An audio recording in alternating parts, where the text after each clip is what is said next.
അതിന് തന്നെ ആ ഫൗണ്ടേഷൻ്റെ ഭാരവാഹികളോട് എത്ര നന്ദി പറഞ്ഞാലും തീരില്ല. അത് വലിയൊരു ഉദ്യമമാണ് അത് നടത്തിക്കൊണ്ടിരിക്കുന്നത്.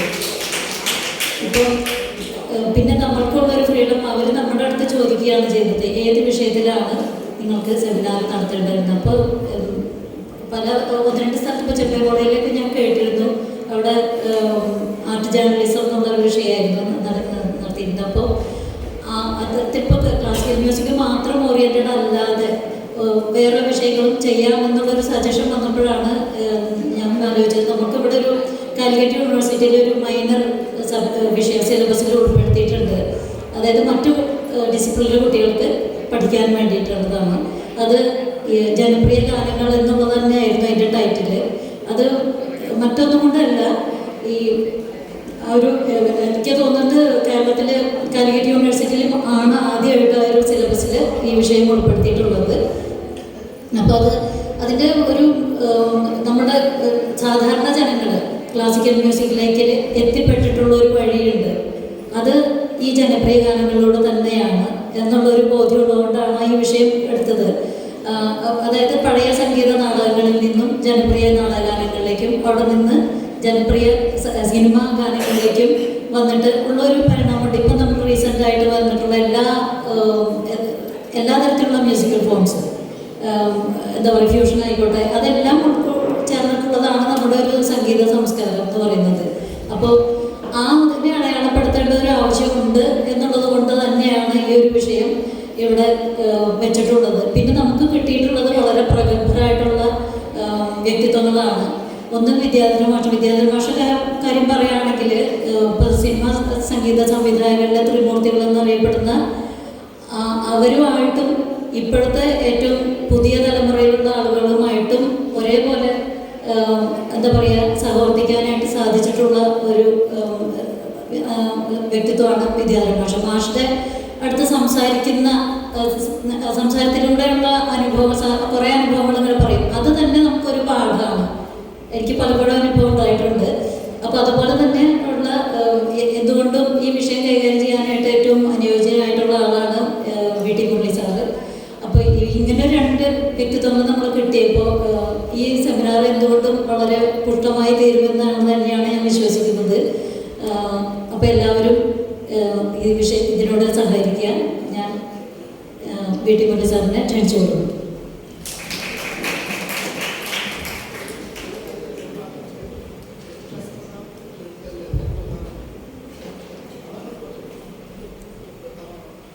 യോഗത്തിൻ്റെ അധ്യക്ഷൻ, ഈ യോഗം ഉദ്ഘാടനം ചെയ്ത വിദ്യാധര മാസ്റ്റർ, മറ്റ് വിശിഷ്ട വ്യക്തികളെ, പ്രിയപ്പെട്ട അധ്യാപക വിദ്യാർത്ഥി സുഹൃത്തുക്കളെ,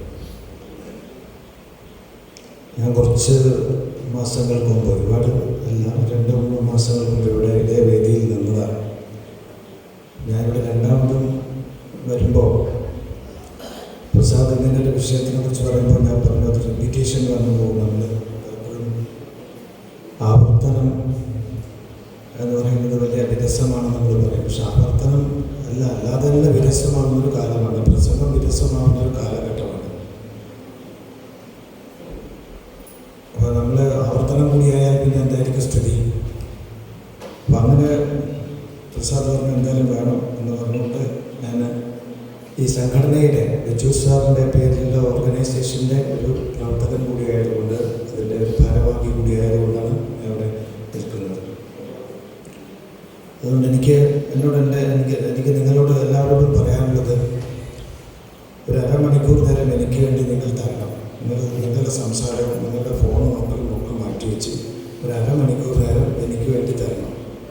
അല്ലെങ്കിൽ എന്താ പ്രശ്നമല്ല, വേറൊന്നും പ്രശ്നമൊന്നുമില്ല. ഞാൻ എത്ര കഷ്ടപ്പെട്ടിട്ടാണ് നടന്നു പറയുന്നത്. വടകരയിൽ നിന്ന് വരികയാണ് ഇവിടെ വന്നിട്ട് ഇനിയിപ്പോൾ തിരിച്ചു പോലും വലിയ പ്രശ്നം. അപ്പോൾ ഞാൻ ആലോചിക്കും, എൻ്റെ ഇന്നത്തെ ദിവസം പോയല്ലോ എന്ന് ആലോചിക്കും. അപ്പോൾ അത് എൻ്റെ ഇന്നത്തെ ദിവസം സാർത്ഥകമാക്കി തീർക്കേണ്ടത് നിങ്ങളാണ്. അല്ലെങ്കിൽ ഞാൻ ഈ ചെയ്യുന്ന പണി കൊണ്ട് യാതൊരു കാര്യവുമില്ലല്ലോ. വിദ്യാധര മാഷ് എന്ന് പറഞ്ഞാൽ ഒരുപാട് തിരക്കുള്ള ഒരാളാണ്. ഒരുപാട് തിരക്കെന്ന് പറഞ്ഞാൽ നിങ്ങൾക്ക് സങ്കല്പിക്കാൻ പറ്റാത്ത തിരക്കുള്ളതാണ്. ഈ പ്രായത്തിലും എല്ലാ കേരളത്തിൽ മാത്രമല്ല, ഇപ്പം ഞാൻ സംസാരിച്ച് പറഞ്ഞ് ഒരു സിനിമയ്ക്ക് വേണ്ടി പാട്ട് കമ്പോസ് ചെയ്യാൻ വേണ്ടി ദുബായിലേക്ക് പോവുകയാണ്. 10-15 ദിവസം അവിടെ അങ്ങനെ ഒട്ടനേകം സംസാരിച്ചു. ഇതിന് വെറുതെ അദ്ദേഹത്തിന് എഴുതിക്കൊണ്ട് പറയുന്നത് എല്ലാവർക്കും അറിയാം. പക്ഷെ ഇവിടെ യുദ്ധയ്ക്ക് വേണ്ടി ശ്രീജ ടീച്ചർ പറഞ്ഞപ്പോൾ ഒരു സമയം കണ്ടെത്തി ഇവിടെ വരുന്നത് വേറെ ഒന്നും മോഹിച്ചല്ല, നിങ്ങളോട് സംവദിക്കാനുള്ള, പുതിയ തലമുറയോട് സംവദിക്കാനുള്ള അദ്ദേഹത്തിൻ്റെ താല്പര്യം കൊണ്ടാണ്. അത് നിങ്ങൾ മനസ്സിലാക്കണം. അതുപോലെ ഒരു ലെജൻഡായിട്ടുള്ള ആളെ കാണാൻ നമുക്ക് അവസരമുണ്ടാകും. ഇപ്പം ഞാനെപ്പോഴും എപ്പോഴും ആലോചിക്കാറുണ്ട്, എൻ്റെ ചെറുപ്പകാലത്ത് ഞാൻ വലിയ വലിയ പ്രഗത്ഭന്മാരായിട്ടുള്ള ആളുകളെ ഒന്നും കാണാതെ പോയല്ലോ. ഇന്ന് അതിൻ്റെ ദുഃഖം എനിക്ക് അനുഭവിക്കുന്നത്. വലിയ ഇപ്പോൾ കന്നഡ സംഗീതത്തിൻ്റെ തന്നെ എത്രയോ വലിയ പ്രഗത്ഭന്മാരായ ആളുകൾ, ഞാൻ തിരുവനന്തപുരത്ത് സംഗീത കോളേജിൽ പഠിച്ചിരുന്ന കുറേ പേരൊക്കെ കാണാനും കേൾക്കാനും കഴിഞ്ഞിട്ടുണ്ട്. പാലക്കാട് സംഗീത കോളേജിൽ പഠിച്ചിരുന്ന കുട്ടികളെക്കാൾ കൂടുതൽ കാണാൻ അന്ന് തിരുവനന്തപുരത്ത് സാധിച്ചിട്ടുണ്ടെന്നാണ് എനിക്ക് തോന്നുന്നത്. പക്ഷേ ഇതൊരു നഷ്ടബോധം നമുക്ക് പിന്നെയാണ് ഉണ്ടാകുന്നത്. നമ്മുടെ മുമ്പിൽ എത്തിച്ചു തന്നു ശ്രീജ ടീച്ചറും മ്യൂസിക് ഡിപ്പാർട്ട്മെൻറ്റുകളും കൂടി എത്തിച്ചു തന്നിട്ട് നമ്മൾ അന്ന് ശ്രദ്ധിച്ചില്ലല്ലോ എന്നൊരു നഷ്ടബോധം ഉണ്ടാകും. വേറെ മോശപ്പെടുത്താതെ നമ്മൾ അത് ശ്രദ്ധിക്കണമെന്ന് പറഞ്ഞു. ഞാനങ്ങനെ കാര്യമായിട്ട് പ്രബന്ധം എന്നൊക്കെ ഇത് പേര് പറഞ്ഞെങ്കിലും പ്രബന്ധം എന്നുള്ള രീതിയിൽ ഞാൻ എഴുതിയൊന്നും കൊണ്ടുവന്നിട്ടില്ല. അതും ഇങ്ങനെ കുറേ തിരക്കുകളുടെ ഇടയിലായതുകൊണ്ട് പിന്നെ നേരത്തെ എഴുതിയിട്ടുള്ളൊരു ലേഖനം ഉണ്ടെങ്കിൽ എടുത്തുകൊണ്ട് വെച്ച് വായിക്കുന്നതും ശരിയല്ല എന്ന് തോന്നിയുകൊണ്ട് ഞാൻ കുറച്ച് കാര്യങ്ങൾ, എനിക്ക് തോന്നുന്ന കുറച്ച് കാര്യങ്ങൾ ഒരുപക്ഷെ ഞാൻ നേരത്തെ വന്നപ്പോൾ പറഞ്ഞിട്ടുള്ളതും ആവാം, പറയാൻ മാത്രമേ ഉദ്ദേശിക്കുന്നുള്ളൂ. ഞാനിവിടെ സംസാരിക്കുമ്പോൾ ആദ്യം തന്നെ പറയുന്നൊരു കാര്യം, ഈ നിങ്ങൾ കുറേ കുട്ടികളിവിടെ ഇന്ന് പാടിയല്ലോ, ആ പാടിയതിലെ സാങ്കേതികവും സൗന്ദര്യപരവും ഒക്കെ ആയിട്ടുള്ള കാര്യങ്ങളൊക്കെ നമുക്ക് മാറ്റിവെക്കാം. അത് അവസാനിപ്പിച്ചത് പുഞ്ചമയൽ എന്നൊരു പാട്ടിലാണ്. അതിൽ മണ്ണിൻ്റെ മക്കളുടെ പാട്ട് എന്നൊരു വരിയിലാണ് നമ്മൾ ഈ പാട്ട് അവസാനിച്ചത്. ശ്രീജ ടീച്ചർ ബോധോദയം ചെയ്തായിരുന്നാണ് ഞാൻ വിചാരിക്കുന്നത്. മണ്ണിൻ്റെ മക്കളുടെ പാട്ട് അതൊരു പ്രധാനപ്പെട്ട പോയിന്റാണ്. അപ്പം ഇതെനിക്ക് നേരത്തെ തീരുമാനിച്ച് വരാൻ പറ്റുന്നതല്ല. ഇവിടെ നിങ്ങൾ ഇത് പാടുമെന്ന് എനിക്കറിയില്ലല്ലോ. അപ്പോൾ നമ്മൾ ഇതിൽ കേൾക്കുമ്പോൾ ഒരു സാധനം നമുക്കൊരു ഇൻസ്പയർ ചെയ്യപ്പെടുകയാണ്. ഈ മണ്ണിൻ്റെ മക്കളുടെ പാട്ട് എന്നുള്ളതിൽ വളരെ പ്രധാനപ്പെട്ട ഒരു പോയിന്റ് ഉണ്ട്. അത് ആനാടി പ്രസാദ് നേരത്തെ പറഞ്ഞു, ഞങ്ങൾ സംഗീത കോളേജിൽ പഠിക്കുന്ന കാലത്ത് മണ്ണിൻ്റെ മക്കളുടെ പാട്ടിനെ പറ്റി ആലോചിച്ചിട്ടേ ഇല്ല. ഇന്ന് അതല്ല സ്ഥിതി. ഇന്ന് നമ്മുടെ യൂണിവേഴ്സിറ്റികളിലും ഒക്കെ ഫോക്ലോർ സെൻ്ററുകളുണ്ട്, ഫോക്ലോർ യൂണിറ്റ് ഡിപ്പാർട്ട്മെൻറ്റുകളുണ്ട്, ഫോക്ലോറുമായി ബന്ധപ്പെട്ട വിഷയങ്ങൾ എല്ലാത്തവരും പഠിക്കുന്നുണ്ട്. സിനിമാ പാട്ടുകളെ പറ്റി പഠിക്കുന്നുണ്ട്, സിനിമാ പാട്ടുകളുടെ സാഹിത്യത്തെക്കുറിച്ച് പഠിക്കുന്നുണ്ട്, സംഗീതത്തെക്കുറിച്ച് പഠിക്കുന്നുണ്ട്. ഇപ്പോൾ PhD-കൾ വരുന്നുണ്ട്, ഒക്കെ വരുന്നുണ്ട്. പക്ഷെ അന്ന് അതൊന്നുമില്ല. അന്ന് സംഗീതം എന്ന് പറഞ്ഞാൽ മാക്സിമം ഇതാണ് എന്നുള്ളൊരു ധാരണ വെച്ചുകൊണ്ടാണ് നമ്മൾ ചെയ്യുന്നത്. അത് തെറ്റാണെന്നല്ല ഞാൻ പറയുന്നത്. പക്ഷെ അതിൻ്റെ മുകളിൽ ആഡ് ചെയ്യണം, അതിനെ അനുബന്ധമായി നമുക്ക് ഇത്തരം കാര്യങ്ങൾ കൂടി ചർച്ച ചെയ്യണം എന്നുള്ളതാണ് എൻ്റെ ഒരു ആവശ്യം. അപ്പം ഈ മണ്ണിൻ്റെ മക്കളുടെ പാട്ട് എന്ന് പറയുന്ന പാട്ട് കൊണ്ടാണ് യഥാർത്ഥത്തിൽ അത് നമ്മൾ വേറിട്ടൊരു സാധനമല്ല. അതാണ് ജനകീയം എന്ന് പറയുന്നത്. നമ്മൾ ജനകീയം എന്ന് വിശേഷിപ്പിക്കുന്നതും ക്ലാസിക്കൽ എന്ന് വിശേഷിപ്പിക്കുന്നതും തമ്മിലൊരു വ്യത്യാസം ഉണ്ടല്ലോ. ഒന്ന് മണ്ണിൻ്റെ മക്കളുടെ പാട്ടുകൾ തന്നെയാണ്. ആ മണ്ണിൻ്റെ മക്കളുടെ പാട്ടും നമ്മുടെ ഈ ശാസ്ത്രീയ സംഗീതത്തിൻ്റെ രാഗപദ്ധതിയും അല്ലെങ്കിൽ അതിൻ്റെ ഭാവാവിഷ്കാരവും ഒക്കെ ചേർന്നുകൊണ്ട് എങ്ങനെ ഒരു പുതിയ ഒരു നവസംഗീതം രൂപീകരിക്കപ്പെടുന്നു എന്നുള്ളതാണ് ഏറ്റവും പ്രധാനപ്പെട്ട കാര്യം. അതിലാണ് ആദ്യകാലത്ത് നമ്മുടെ അതിനൊരു പ്രധാന വളരെ ഞാൻ പറയാൻ ഉദ്ദേശിച്ച കാര്യങ്ങൾ ബ്രീഫായി മാത്രം പറയുന്നുള്ളൂ. വിദ്യാരമാഷനോട് പറഞ്ഞിട്ട് അരമണിക്കൂറെ സംസാരിക്കാമെന്ന് പറഞ്ഞിട്ടുണ്ട്. അത് വേറൊന്നും കൊണ്ടല്ല, പിന്നെ മാഷിന് വേറെ കൊണ്ടുണ്ടോ ഞാൻ കൂടുതൽ പറഞ്ഞാലുള്ള പേടിയുണ്ട്. അപ്പോൾ ഈ കാര്യത്തിന് എങ്ങനെ ഈ പാട്ടുകൾ എന്ന് പറയുന്നത് നമ്മൾ സാധാരണ നമ്മൾ സംസാരിക്കുമ്പോൾ ഞാൻ അന്നും പറഞ്ഞു കാണുന്നത് നമ്മളെപ്പോഴും മലയാള സിനിമാ ഗാനങ്ങളുടെ ഒരു പ്രത്യേകതയായി സൂചിപ്പിക്കുന്നത് അല്ലെങ്കിൽ ഒരു ചരിത്രഘട്ടമായി സൂചിപ്പിക്കുന്നത് നീലക്കുയിൽ എന്ന് പറയുന്ന സിനിമയാണ്. നീലക്കുയിലിൻ്റെ സിനിമ നീലക്കുയിലിൻ്റെ അപ്പുറവും ഇപ്പുറവും എന്നൊരു മാർജിൻ വെച്ചുകൊണ്ടാണ് നമ്മൾ പലപ്പോഴും പണ്ഡിതന്മാരൊക്കെ അതിനെക്കുറിച്ച് പഠിച്ചിട്ടുള്ളവരൊക്കെ സംസാരിക്കും. അതിന് മുമ്പിൽ അങ്ങനെ പാട്ടുകളൊന്നും ഉണ്ടായിട്ടില്ല എന്നല്ല അതിൻ്റെ അർത്ഥം. പക്ഷെ ഒരു ട്രെൻഡ് ക്രിയേറ്റ് ചെയ്യുന്നത് നീലക്കുയിലാണ്. ഇപ്പോൾ ദക്ഷിണാമൂർത്തി സ്വാമി അതിന് മുമ്പേ ഉണ്ട്, നീലക്കുയിലിന് മുമ്പേ ഉണ്ട്, ചലച്ചിത്ര സംഗീതത്തിലുണ്ട്. പക്ഷെ അദ്ദേഹത്തിന് ഈ മാറ്റങ്ങൾ ഉണ്ടാക്കാൻ സാധിച്ചിട്ടില്ല ആ കാലഘട്ടത്തിൽ. അദ്ദേഹവും മാറുന്നത് നീലക്കുയിലിന് ശേഷമാണ് പ്രധാനം. അദ്ദേഹത്തിൻ്റെതായ വഴി, നമ്മളിപ്പോൾ പറയുന്ന വഴി അദ്ദേഹം കണ്ടെത്തുന്നതും അദ്ദേഹം അത് പ്രചരിപ്പിക്കുന്നതും അദ്ദേഹത്തിൻ്റെതായ ഭാവാവിഷ്കാര രീതി ആവിഷ്കരിക്കുന്നതും രൂപീകരിക്കുന്നതും ഈ 1954 ശേഷമാണ്. അതിനു മുമ്പേ അദ്ദേഹവും സുഹാനി രാത്രികൾ പാട്ടെടുത്ത് വെച്ചിട്ടാണ് അകാലയാൽ കൈവിടുന്നത് അദ്ദേഹം ഉണ്ടാക്കുന്നത്. സുഹാനി രാത് ചുക്കി എന്ന് പറയുന്ന പാട്ടിന് അകാലയാൽ കൈവിടും നീതാനെ നിൻ സഹായം എന്നത്. ഇന്ന് നമ്മൾ ആ പാട്ട് കേൾക്കുമ്പോൾ അതിൻ്റെ ഇടയിൽ ബി ദക്ഷിണാമൂർത്തി എന്നാണ് അതിന് അടിച്ചു വെച്ചിരിക്കുന്നത്. പക്ഷെ അത് ഹിന്ദിയിലൊരു പ്രശസ്തമായ പാട്ടാണ്. പക്ഷെ അവിടുന്ന് വഴിമാറി അദ്ദേഹം സഞ്ചരിക്കുന്നത് 54 ശേഷം തന്നെയാണ്. പക്ഷെ അതിനു മുമ്പേ നമ്മൾ ആലോചിച്ച് നോക്കിയാൽ അത് വളരെ സമഗ്രമായൊരു വിഷയമാണ്. ഈ വിഷയം നമ്മൾ വാസ്തവത്തിൽ അരമണിക്കൂർ കൊണ്ടോ ഒരു മണിക്കൂർ കൊണ്ടോ നമ്മൾ കൈകാര്യം ചെയ്യണ്ട. ഓരോരുത്തരുടെയും കോൺട്രിബ്യൂഷൻ നമ്മൾ പറഞ്ഞു പോകണം. അതായത് കെ രാഘവൻ്റെ കോൺട്രിബ്യൂഷൻ എന്താണ്, ദേവരാജൻ്റെ കോൺട്രിബ്യൂഷൻ എന്താണ്, അല്ലെങ്കിൽ ബാബുരാജിൻ്റെ കോൺട്രിബ്യൂഷൻ എന്താണ്, വി ദക്ഷിണാമൂർത്തിയുടെ കോൺട്രിബ്യൂഷൻ എന്താണ്, എം.പി. ശ്രീനിവാസൻ്റെ കോൺട്രിബ്യൂഷൻ എന്താണ്, അർജുനൻ മാസ്റ്ററുടെ കോൺട്രിബ്യൂഷൻ എന്താണ്, ഇങ്ങനെ രവീന്ദ്രൻ്റെ, ജോൺസന്റെ ഒക്കെ, വിദ്യാധരൻ മാസ്റ്ററുടെ, ഇതെല്ലാം മൈൽ സ്റ്റോൺസ്, ഓരോ നാഴികക്കല്ലുകളായി നിൽക്കുകയാണ്.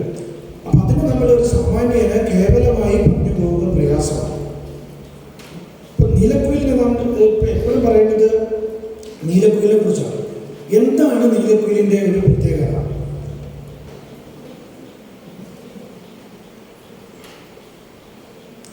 എന്താണ് ആലോചിച്ചത്? താല്പര്യമില്ലാത്തവർ പോയാൽ എനിക്കൊരു അസ്വസ്ഥതയുടെ ഒരാളാണ്, എനിക്കൊരു പ്രശ്നങ്ങളാണ്. അതുകൊണ്ടാണ് താല്പര്യമില്ലാത്തവർ പോയി കഴിഞ്ഞാൽ 10 കുട്ടികളായാലും കുഴപ്പമില്ല, നമുക്കത് മതി. അതുപോലും കേൾക്കുന്നില്ല, ഞാൻ അപ്പറഞ്ഞ പോലും കേൾക്കുന്നില്ല.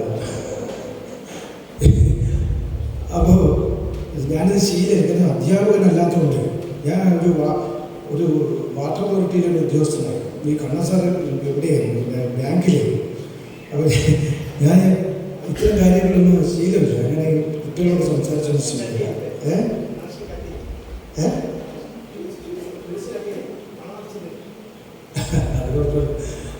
ഇത് പറഞ്ഞു തീർന്നിലേക്ക് പ്രശ്നം. അപ്പോൾ ദക്ഷിണാമൂർത്തി എന്ന് ഈ നീലക്കുയിൽ എന്ന് പറയുന്ന സിനിമയുടെ പ്രത്യേകത എന്താണ് നിങ്ങൾ ആലോചിച്ചിട്ടുണ്ട്? ധാരാളം നമുക്കിപ്പോൾ വായിക്കാൻ പറ്റും. ഞാൻ എഴുതിയത് തന്നെ ധാരാളം. എൻ്റെ ഇപ്പം കഴിഞ്ഞ ആഴ്ച വിദ്യാരമാസം പ്രസാദൊക്കെ പങ്കെടുത്തൊരു ചടങ്ങുണ്ടായിരുന്നു. എൻ്റെ 16ാമത്തെ പുസ്തകമാണ് അവിടെ പ്രകാശനം ചെയ്തത്. അപ്പം ഇതെല്ലാം പരാമർശിക്കപ്പെടുന്ന ഒരുപാട് വിഷയങ്ങളുണ്ട്. നിങ്ങൾ PhD എടുക്കുമ്പോൾ മാത്രമല്ല നമ്മൾ അന്വേഷിക്കേണ്ടത്. എത്രയോ PhD-കാരെ എന്നെയും വിദ്യാരമാസമൊക്കെ കൊണ്ട് കാണാറുണ്ട്. ഈ ജനകീയ സംഗീതം പറയുമ്പോൾ അവിടെ മാത്രമല്ല ഓർക്കേണ്ടത്. അതൊരു പെർട്ടിക്കുലർ വിഷയം, ആ വിഷയത്തിൻ്റെ ഒരു പ്രബന്ധം എഴുതണം, അല്ലെങ്കിൽ ഒരു PhD പ്രബന്ധം ഉണ്ടാക്കണമെന്നതിന് വേണ്ടി മാത്രമല്ല അന്വേഷിക്കേണ്ടത് അല്ലാതെ തന്നെ നിങ്ങളുടെ പഠനത്തിൻ്റെ ഭാഗമായി തന്നെ അന്വേഷിക്കണം. അങ്ങനെ ഒരുപാട് ഇത്തരം വിഷയങ്ങളിലേക്ക് നമ്മൾ ചെല്ലുകയാണ്. അപ്പം ഞാൻ പറഞ്ഞു വരുന്നത്, ഒരു നീലക്കുയിലിൻ്റെ പ്രമേയം എന്താണ്? നീലക്കുയിലിൻ്റെ സംഗീതത്തെക്കുറിച്ച് എല്ലാവരും പറയും, എല്ലാവരും ചൊല്ലണം. കുയിലിനെ തേടി എങ്ങനെ നീ മറക്കും കുയില്, ഉണരുണരു ഉണ്ണിക്കണ്ണ ജിഞ്ച കണ്ടാലോ മാനൊന്നും വിളിക്കില്ല, മയിലൊന്നും വിളിക്കില്ല, കടലാസ് വെഞ്ചേറി, ഇങ്ങനെ കുറച്ച് 8-9 പാട്ടുകളുണ്ട്. ഈ പാട്ടുകളുടെ വൈവിധ്യത്തെക്കുറിച്ച് നമുക്ക് സംസാരിക്കാം, അതൊരു പ്രശ്നമില്ല. പക്ഷേ ഇങ്ങനെ ഒരു വൈവിധ്യം സൃഷ്ടിക്കപ്പെട്ടത് എങ്ങനെ? വെറുതെ ഇത്തരം പാട്ടുകൾ ഭക്തകുചേല എന്നുള്ള സിനിമയിൽ പെടുത്താൻ പറ്റില്ലല്ലോ. പറ്റുമോ? ഇല്ല. അല്ലെങ്കിൽ ഏതെങ്കിലും ശ്രീരാമനെ പറ്റിയുള്ള സിനിമ എടുത്തിട്ട് അതിനകത്ത് എല്ലാവരും ചൊല്ലണം എന്നുള്ള പാട്ട് എല്ലാവരും ചൊല്ലണം എന്നുള്ള ട്യൂണിൽ പെടുത്താൻ പറ്റുമോ? ഇല്ല. അപ്പം എന്താണ് ആ മാറ്റത്തിന് പ്രധാനമായ കാരണമായി, അതിൻ്റെ ഭൂമികയായി പ്രവർത്തിക്കുന്നത് ആ സിനിമയുടെ പ്രമേയമാണ്. ആ പ്രമേയം എന്താണ്? ഒരു നായർ യുവാവും ഒരു അധകൃതയായ ഒരു പെൺകുട്ടി കുട്ടിയും തമ്മിൽ പ്രണയത്തിലാകുന്നു. എന്നാണെങ്കിൽ നമ്മൾ രാഹുൽ മാങ്കൂട്ടത്തിനെല്ലാം കൂടി ഇപ്പോൾ അറസ്റ്റിലായേനെ. പിന്നെ അവൾ ഗർഭിണിയാകുന്നു, പ്രസവിക്കുന്നു, ഇയാൾ വേറെ കല്യാണം കഴിച്ചു പോകുന്നു. ഇതൊക്കെ 1954 തന്നെ കൈകാര്യം ചെയ്ത വിഷയമാണ് ഇപ്പോൾ നടന്നുകൊണ്ടിരിക്കുന്നത്. അപ്പോൾ അതിൽ ഈ ജാതിയും മതവും അതുപോലെ ഇതൊന്നുമല്ല പ്രധാനപ്പെട്ടത് മനുഷ്യനാണ് എന്ന് പറയുന്ന പി ഭാസ്കരൻ്റെ ഒരു പ്രസംഗത്തോടു കൂടിയാണ് എന്താ വേണമെങ്കിൽ പറയാം അത് അവസാനിക്കുന്നത്. അപ്പോൾ 1954 ഒരു വളരെ നവോത്ഥാനത്തിൻ്റെതായ ഒരു വിഷയം എടുത്തുകൊണ്ട് രാമു കാര്യാട്ടും പി ഭാസ്കരനും കൂടി ഒരു സിനിമ ഉണ്ടാക്കുന്നു. അത് പ്രൊഡ്യൂസ് ചെയ്യുന്നത് TK പരീക്കുട്ടി എന്ന കൊച്ചിയിലെ ചെമ്മീൻ മുതലാളിയാണ്. അതിൻ്റെ കഥ എഴുതിയിട്ടുള്ളത് ഉറൂബ് എന്ന് പറയുന്ന വലിയ എഴുത്തുകാരനാണ്. അതിലെ സംഗീതം ചെയ്തിട്ടുള്ളത് K രാഘവൻ മാസ്റ്ററാണ്. അതിൻ്റെ ക്യാമറ കൈകാര്യം ചെയ്തിട്ടുള്ളത് പിൽക്കാലത്ത് വലിയ പ്രശസ്തനായിട്ടുള്ള A വിൻസെൻ്റാണ്. ഇങ്ങനെ ഇവരെല്ലാം ചേർന്നുകൊണ്ട് മലയാളത്തിൻ്റെ സിനിമയെയും പാട്ടിനെ മാത്രമല്ല നവീകരിച്ചത്, സിനിമയെ കൂടി നവീകരിക്കുകയാണ്. പുതിയ പ്രമേയം കൊണ്ടുവരുന്നു. ആ പ്രമേയത്തിലൂടെ നമ്മുടെ നാട് നേരിടുന്ന ഒരു പ്രധാനപ്പെട്ട വിഷയമായ ഈ ജാതി മത വിഷയത്തിനെ കുറിച്ച്, അതിൽ പ്രധാനമായിട്ടും മതമല്ല ജാതിയാണ് വിഷയം, അത് ഒരു വലിയ വിഷയമാകുന്നു. പ്രസിഡന്റിന്റെ വെള്ളി മെഡൽ വരെ അതിന് ലഭിക്കുന്ന കാലത്ത്. അപ്പൊ ഈ പ്രമേയത്തിന്റെ ഭാഗമായിട്ട് നിങ്ങൾ പാട്ടുകളെ പറ്റി ചിന്തിച്ചു നോക്കൂ. ഈ പ്രമേയം, അതാണ് ഞാനെപ്പോഴും പറയുന്നത്, ഒരു സംഗീത സംവിധായകൻ വിദ്യാധര മാസ്റ്റർ കാലഘട്ടത്തിലെ അല്ലെങ്കിൽ രാഘവ മാസ്റ്റർ കാലഘട്ടത്തിലെ ദേവരാജ മാസ്റ്റർ കാലഘട്ടത്തിലെ ഒരു പാട്ട് സംവിധായകന് അവർ ഒരു പാട്ട് എഴുത്തുകാരനെ പിന്തുടർന്നാണ് പോകുന്നത്, ട്യൂണിനെ പിന്തുടർന്ന് എഴുതുന്നതല്ല. വിദ്യാധര മാസ്റ്റർ ഇപ്പോഴും ഒരു മാതൃഭൂമി പേപ്പർ എടുത്തു കൊടുത്താലും വേണമെങ്കിൽ ട്യൂൺ ചെയ്ത് കഴിക്കും. അത്രയും കൃതഹസ്തനായ എന്നൊക്കെ നമ്മൾ പറയില്ലേ, അതുപോലെയുള്ളവരാണ്. ഇന്നത്തെ മാതൃഭൂമി പേപ്പർ എടുത്ത് കൊടുത്താലും മാസ്റ്റർ നല്ല കൃത്യമായ താളത്തിലാക്കി അത് കമ്പോസ് ചെയ്ത് പാടിത്തരും വേണമെങ്കിൽ. പക്ഷെ ഒരു ട്യൂൺ ആദ്യം ഉണ്ടാക്കിയിട്ട് പാട്ടുണ്ടാക്കുക എന്ന് പറയുന്ന പ്രക്രിയയിലല്ല അവർ ഏർപ്പെട്ടത്. അതുകൊണ്ട് പി ഭാസ്കരൻ എഴുതുന്നു, എല്ലാവരും ചൊല്ലണ് കല്യാണ നെഞ്ചിലെന്ന് ഞാനന്ന് തൊട്ടപ്പോൾ നീലക്കുയിലിൻ്റെ കൂടാണ് കണ്ടത്. എന്നുവെച്ചാൽ പ്രണയം ഉണ്ടായപ്പോൾ ഒരാളോട് പ്രണയം തോന്നിയപ്പോൾ അതുപോലെ നാട്ടുകാരെല്ലാം പറയുന്നത് ഇയാളുടെ നെഞ്ചിൽ കരിങ്കല്ലാണെന്നാണ്. പക്ഷെ ഞാൻ നോക്കിയപ്പോൾ നീലക്കുയിലിൻ്റെ കൂടാണ് കണ്ടത്. അല്ലെങ്കിൽ ഞാനൊന്ന് കയറി നോക്കിയപ്പോൾ നീലക്കരിമ്പിൻ്റെ തുണ്ടാണ് കണ്ടത്. എല്ലാ നാട്ടുകാരും ചൊല്ലുന്നു, നാടാകെ ചൊല്ലുന്നു, കാടാണ് കരളിലെന്ന്. കരളിൽ മുഴുവൻ കാടാണെന്ന്. പക്ഷെ എൻ്റെ ദൃഷ്ടിയിൽ അതല്ല, അതാണ് പ്രണയം. പക്ഷെ ഇത് ഈ പശ്ചാത്തലത്തിലേക്ക് കൊണ്ടുവരുമ്പോൾ, ഈ കമ്പയർ ചെയ്ത് പോകുന്ന ഈ പശ്ചാത്തലത്തിലേക്ക് കൊണ്ടുവരുമ്പോൾ മാത്രമാണ് ആ പാട്ട് അവിടെ ജനിക്കുന്നത്. അല്ലെങ്കിൽ അത് ഇന്ന രാഗത്തിൽ വെച്ചിട്ട് എല്ലാവരും ചൊല്ലണം എന്നുള്ളൊരു പാട്ടുണ്ടാക്കണമെന്ന് പറഞ്ഞാൽ മ്യൂസിക് എനിക്ക് ഉണ്ടാക്കി കൊടുക്കും, പക്ഷെ സന്ദർഭത്തിന് ചേർന്നതാവില്ല. അപ്പം ഇതിന് പ്രധാനപ്പെട്ട മാറ്റം ഉണ്ടാക്കുന്നത് K രാഘവൻ എന്ന സംഗീത സംവിധായകൻ മാത്രമല്ല, മറിച്ച് ഉറൂബ് എന്ന എഴുത്തുകാരനും സ്ക്രിപ്റ്റ് റൈറ്ററും അതിനെ സംവിധാനം ചെയ്ത പി ഭാസ്കരനും രാമു കാര്യാട്ടും അതിന് ഗാനം എഴുതിയ പി ഭാസ്കരനും ഒക്കെ ചേർന്ന ഒരു യൂണിറ്റാണ്. ഇത് മാറ്റിവെച്ചിട്ട് നമ്മളൊരു കഥാപാത്രത്തെ സൃഷ്ടിച്ചവരെ മാറ്റിവെച്ചിട്ട് നമ്മൾ പാട്ടിലേക്ക് മാത്രം കേന്ദ്രീകരിക്കപ്പെടുമ്പോഴാണ് നമ്മൾ പലപ്പോഴും അപകടത്തിലേക്ക് പോകുന്നത്. കൺമണിയെ കരയാതുറന്നു എന്നുള്ളൊരു പാട്ടില്ലേ യൂസഫലി കേച്ചത്, കണ്ണിന് കണ്ണായി നിന്നെ വളർത്താൻ അമ്മയില്ലേ നിന്നരികിൽ. ഈ അമ്മയില്ലേ നിന്നരികിൽ എന്ന് ചോദിക്കുമ്പോൾ തന്നെ നമുക്ക് ഒരു കാര്യം വ്യക്തമാണ്, അച്ഛനില്ലാതെ വ്യക്തമാണ് അല്ലേ. പിന്നെ പറയാണ് കഴിഞ്ഞ കഥയിലെ കഥാനായകൻ കനിഞ്ഞു നൽകിയ നിധിയല്ലേ എന്ന് പറഞ്ഞാൽ ഇവിടെ ചതിച്ചിട്ട് പോയിട്ടാണ് അതിൻ്റെ അർത്ഥം. കഴിയാത്ത കഥയിലെ കണ്ണീർ കഥയിലെ കഥാനായകൻ നീയല്ലോ എന്ന് പറഞ്ഞാൽ ഇനി ഇവനെ പോട്ടെ, ഈ കുട്ടീനെ പോലും ഈ കുട്ടീനെ കണ്ണീർ കഥയാണത്. വരാനിരിക്കുന്ന കാലം കണ്ണീർ കഥയാണ്. അവർക്ക് ഭർത്താവോ കാമുകനോ ആരോ ഇവിടെ ഇല്ലയോ എന്ന് നമുക്ക് 4 വരിയിലൂടെ കാണിച്ചു തരികയാണ് ഒരു എഴുത്തുകാരൻ. നമ്മളത് ബാബുരാജിന്റെ ഏറ്റവും വലിയ കഴിഞ്ഞ കഥയിലെ കഥാനായകൻ കനിഞ്ഞു നൽകിയ നിധിയല്ലേ, കഴിയാത്ത കഥയിലെ കണ്ണീർ കഥയിലെ കഥാനായകൻ നീയല്ലോ അല്ലേ അല്ലേ കൺമണിയേ മണിയേ കരയാതുറങ്ങൂ നീ. ഇത് ബാബുരാജിന്റെ അസാമാന്യമായ കഴിവാണ്. പ്രസാദ് പറഞ്ഞ പോലെ ഞാനിങ്ങനെ ഇടക്കിടക്ക് നേടിക്കണമെന്ന് പറയാത്തുണ്ട്. ഇപ്പൊ കുട്ടികളെന്നല്ല എല്ലാവരും ഇപ്പം അങ്ങനെ ആളുടെ അവതാരക കൈയടിക്കണമെന്ന് പറഞ്ഞാലേ കൈയടിക്കുള്ളൂ. അതുകൊണ്ട് അപ്പം ഞാൻ പറഞ്ഞു വരുന്നത് എത്രയാണ് ഇതിൻ്റെ ഒരു പശ്ചാത്തലം കൂടി കണക്കിലെടുക്കുമ്പോഴാണ് സംഗീതത്തിൻ്റെ പ്രാധാന്യം വരുന്നത്. ഇപ്പം വിദ്യാധര മാസ്റ്ററുടെ കയ്യിൽ നമുക്കിതിൻ്റെ നാൾവഴികൾ എന്ന് പറയുമ്പോൾ ഒരുപാട് കാര്യങ്ങൾ പറയാറുണ്ട്. ഞാൻ അതിലേക്കൊന്നും പൂർണ്ണമായി കടക്കാൻ ഉദ്ദേശിക്കുന്നില്ല. വിദ്യാധര മാസ്റ്ററുടെ കയ്യിൽ പി ഭാസ്കരൻ്റെ ഒരു വരി കിട്ടുന്നു. വിണ്ണിൻ്റെ വിരിമാറിൽ മഴവില്ലിൻ മണിമാല, കണ്ണൻ്റെ മാറിൽ ഞാൻ ചാർത്തിയ വനമാല. ഏതിനാണ് ഭംഗിയെന്ന്, അവിടെയാണ് അതിൻ്റെ സാഹിത്യത്തിൻ്റെ ഭംഗികൾ.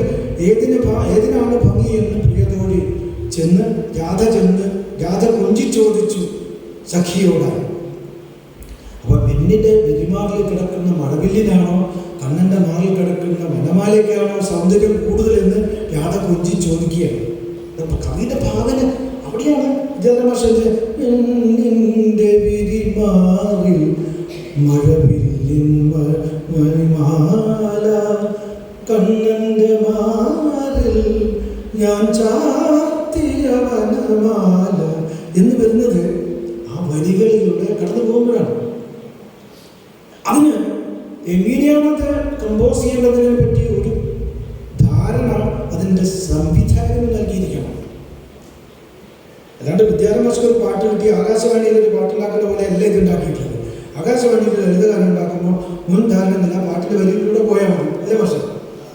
അതേസമയത്ത് ഇവിടെ ഒരു കഥാപാത്രമുണ്ട്. ആ കഥാപാത്രത്തിനൊരു സംസ്കാരമുണ്ട്. പെണ്ണിൻ്റെ വിരിമാറിൽ ഞാൻ ചാർത്തിയ മണിമാല, കണ്ണൻ്റെ മാറിൽ ഞാൻ ചാർത്തിയ വനമാല എന്ന് ഒരു മുസ്ലിം കഥാപാത്രം പാടും. മുസ്ലിം കഥാപാത്രം പാടുന്നെങ്കിൽ മാഷ് അത് ഏത് രൂപത്തിലാക്കിയനെ? അത് മാപ്പിളപ്പാട്ട് രൂപത്തിലാണ്. യേശുദാസിന്റെ ഭക്തിഗാനവേളയാണ് സന്ദർഭം. അല്ല, ഞാൻ പറഞ്ഞു വരുന്നത് ഇതേ ലിറിക്ക് കൊടുത്തിട്ട് ഇത് ഒരു മാപ്പിളപ്പാട്ട് രൂപത്തിൽ ഉണ്ടാക്കണമെന്നുണ്ടെങ്കിൽ മാഷ് അത് ഉണ്ടാക്കും. അതിൻ്റെ അത് ലിറിക്കിൻ്റെ കൊടുത്ത് മറ്റ് പദങ്ങളോ ഒന്നും ഇല്ലെങ്കിൽ തന്നെ ഉണ്ടാക്കാം. അപ്പം ഇതിന് നിങ്ങളെ ഒരു സ്റ്റുഡൻസ് എന്നുള്ളതൊക്കെ ഞാൻ പറയുന്നത് കുറേ ദീർഘകാലത്തെ നിങ്ങളെക്കാൾ സീനിയർ ആയിട്ടുള്ള ആളെന്നുള്ളവർക്ക് മാത്രമേ എടുക്കൊണ്ടു. അല്ലെങ്കിൽ എൻ്റെ പാണ്ഡിത്യമോ അല്ലെങ്കിൽ എൻ്റെ പിന്നെ ഇതൊന്നും നോക്കണ്ട. അതിൽ ഒരുപക്ഷെ നിങ്ങളെക്കാൾ വിദ്യാഭ്യാസത്തിലും ഒക്കെ കുറഞ്ഞ ഒരാളായിരിക്കും ഞാൻ. പക്ഷേ നിങ്ങൾ നോക്കേണ്ടത് എൻ്റെ അനുഭവമാണ്. ആ അനുഭവം തന്നെയാണ് ത്യാഗരായ സ്വാമികളുടെയും ദീക്ഷിതരുടെയും ഒരു ശാസ്ത്രജ്ഞൻ്റെയും ഒരു സംഗീത സംവിധായകൻ്റെയും ഒരു എഴുത്തുകാരൻ്റെയും എല്ലാം അനുഭവം തന്നെയാണ്. ആ അനുഭവമാണ് നമുക്കൊരു പുതിയ രൂപത്തിൽ വരുന്നത്. അതുപോലെ എടുത്താൽ മതി.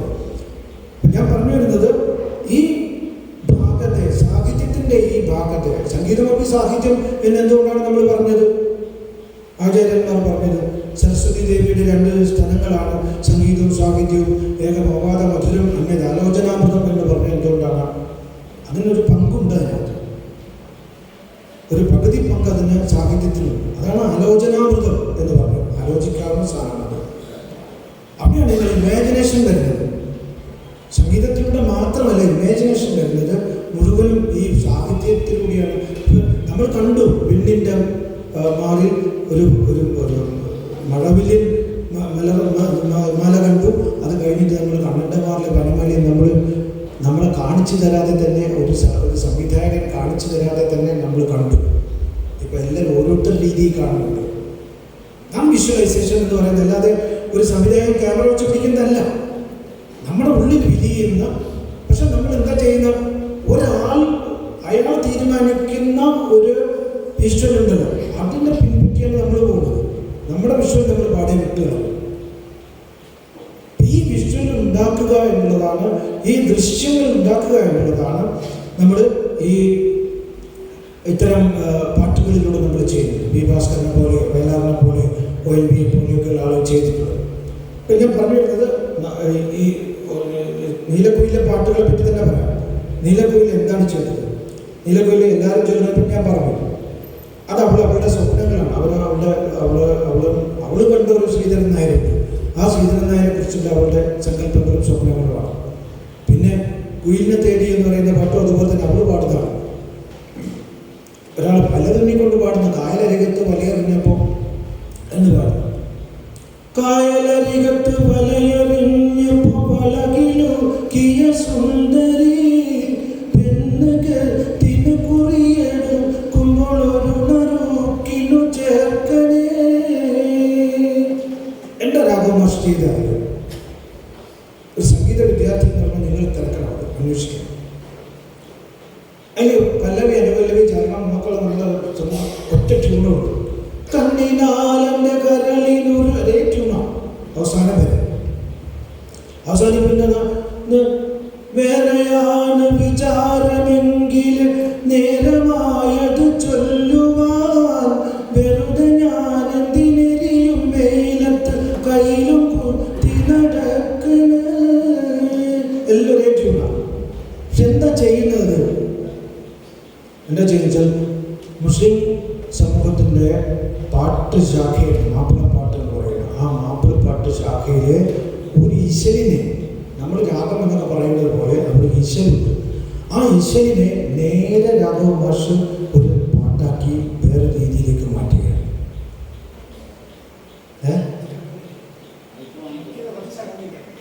ആ ശരി, അത് അറിയേണ്ട ഒന്നുണ്ട്. എൻ്റെ ശബ്ദം നന്നായിക്കോട്ടെ വിചാരിച്ചിട്ടില്ല.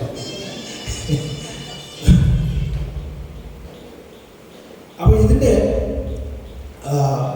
ഈശ്വരന് അപ്പം നമുക്കൊരു ചോദ്യം വരുന്നു, ഈശ്വരൻ എന്ന് പറഞ്ഞാൽ എന്താണ്? അത് പഠിക്കേണ്ടതല്ലേ?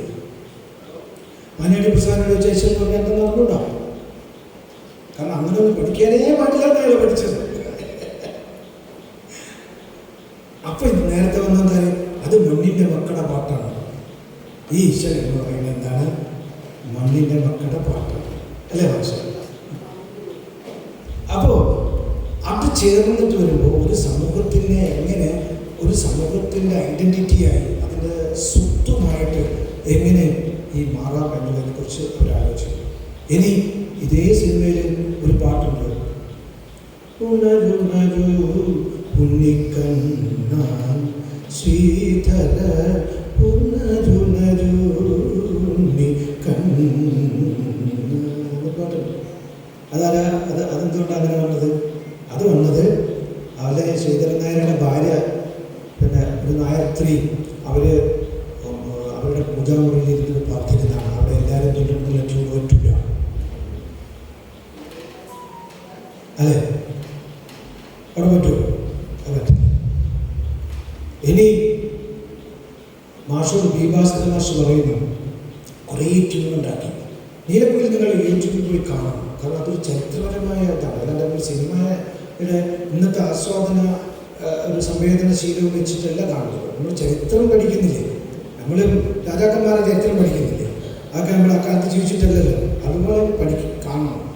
അപ്പോൾ ഈ നീലക്കുയിലിൻ്റെ ഏറ്റവും പ്രധാനപ്പെട്ട കഥാഭാഗം എന്ന് പറയുന്നത്, ഒരു കുട്ടി ഇതിൽ കടലാസ് മഴ ഇങ്ങനെ കൂടുതലായി പെയ്യുന്നു.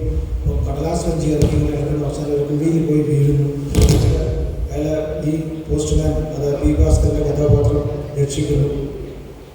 എന്നിട്ട് പിന്നെ കഥ അന്ത്യത്തിലേക്ക് പോകുന്ന പ്രധാനപ്പെട്ട ഒരു സംഗതിയാണ്.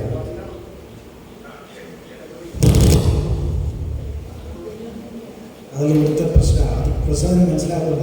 ഇവിടെ കഴിഞ്ഞ പ്രാവശ്യം ഞാൻ പറഞ്ഞാൽ ഇതെല്ലാം ഇവിടുത്തെ പ്രശ്നം, എൻ്റെ പ്രശ്നമല്ല.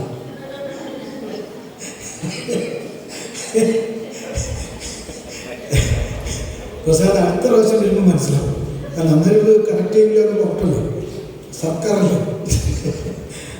അപ്പോൾ ഈ കഥാന്ത്യത്തിലേക്ക് പോകുന്ന ഭാഗം എങ്ങനെയാണ്? ഇപ്പം ഭാസ്കര മാസ്റ്റർ എഴുതി കടലാസ് വഞ്ചിയേറി കടലും കടന്നു കയറി എന്ന് എഴുതി കൊടുത്തു. കുട്ടികൾ അഞ്ചക്കം ഒരുപാട് കുട്ടികൾ ആഹ്ലാദമായിട്ട് ഇങ്ങനെ മഴയെ ആസ്വദിക്കണം. ഇന്നത്തെ പോലെ മഴ പേടിയുള്ളതല്ല, മഴ ഇങ്ങനെ ആഹ്ലാദിക്കുകയാണ്. അപ്പം മാഷ് കുറേ ട്യൂൺ എടുത്തിട്ട് ഭാസ്കര മാഷിൻ്റെ തൃപ്തിയായില്ല. ഭാസ്കര മാഷക്ക് അവസാനം രാഘവ മാഷ് ഒരു കാര്യം എഴുതുക, ഒരു ത്യാഗരാജ കൃതിയുടെ ഒരു പല്ലവിയുടെ ഇതിനെടുത്തിട്ട് ഒരു ട്യൂൺ കേൾപ്പിച്ചു. അത് സരസസാമഗാന എന്ന് പറഞ്ഞൊരു കൃതിയില്ലേ, അത് ഏതായിരുന്നു? രാഘവേതായിരുന്നു, കാപ്പിനാരായ. അപ്പം അതെന്താണ്? സരസസാമകാൽ എന്ന് പറയുന്നതിന് പകരം രാഘവമാഷ് എന്ത് ചെയ്തു? കടലാസുവഞ്ചിയേറി കുട്ടികളെ പാട്ടാക്കി. കടലും കടന്നു കേറി കടലാസുവഞ്ചിയേറി അല്ലേ? അതിൻ്റെ എന്ത് ചാഞ്ചക്കം ജക്കം എന്ന് പറഞ്ഞാൽ ചില വൈത്താരികളൊക്കെ കൊടുത്ത് അതിനെ വേറൊരു സ്റ്റൈലിലേക്ക് മാറ്റിയെടുത്തു. ഇത് മോശമായിട്ടല്ലേ ഞാൻ പറയുന്നത്, ഇത് മാഷുകളെ പരസ്യമായിട്ട് പറഞ്ഞിട്ടുള്ള കാര്യമാണ്. പക്ഷേ മാഷ് പറയുമ്പോൾ ഇത് സഖാക്കളെ മുന്നോട്ടുള്ള പാട്ട് എന്താണ് പുള്ളിക്കറിയാമോ? എന്നൊരു സുഹൃത്ത് എന്താണെന്ന് വെച്ചാൽ സഖാക്കളെ മുന്നോട്ട്, അത് ഇതേപോലെ എന്താണ് ഇന്ദിരാസ് ഉണ്ടാക്കിയൊരു പാട്ടല്ലേ, ഒരു മുറൈ പണ്ട് വാർത്തായ ഇന്ദിരാസ് ഉണ്ടാക്കിയ എത്രയോ കാലത്തിന് ശേഷം, മറ്റേത് എത്ര 1970 ഉണ്ടാക്കിയ പാട്ടാണ്. അപ്പൊ ഒന്നിനെ വിപ്ലവഗാനമാക്കി മാറ്റുന്നു.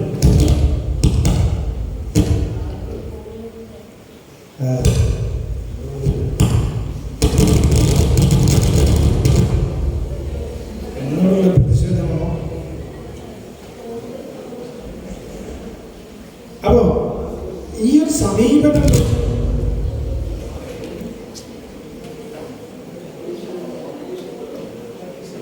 ഞാൻ പറഞ്ഞു വരുന്നത്, ഇങ്ങനെ ഒരു സമീപനം മലയാള സിനിമയിലേക്ക് വരികയാണ്. എന്താ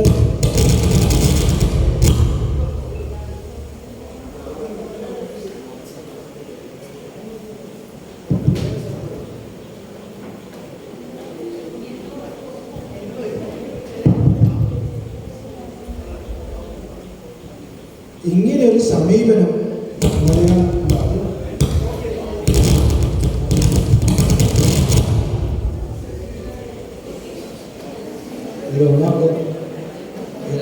എന്തോ പ്രശ്നമല്ല. പ്രസാദിനേക്കാൾ മുമ്പ് മൈക്ക് കൈകാര്യം ചെയ്ത് തുടങ്ങിയ ഒരാളാണ്. അതല്ല എൻ്റെ പ്രശ്നം. പ്രശ്നം പറയുന്നത് എൻ്റെ കാബിൽ എന്തോ ഒരു പ്രശ്നമാണ്. എന്തോ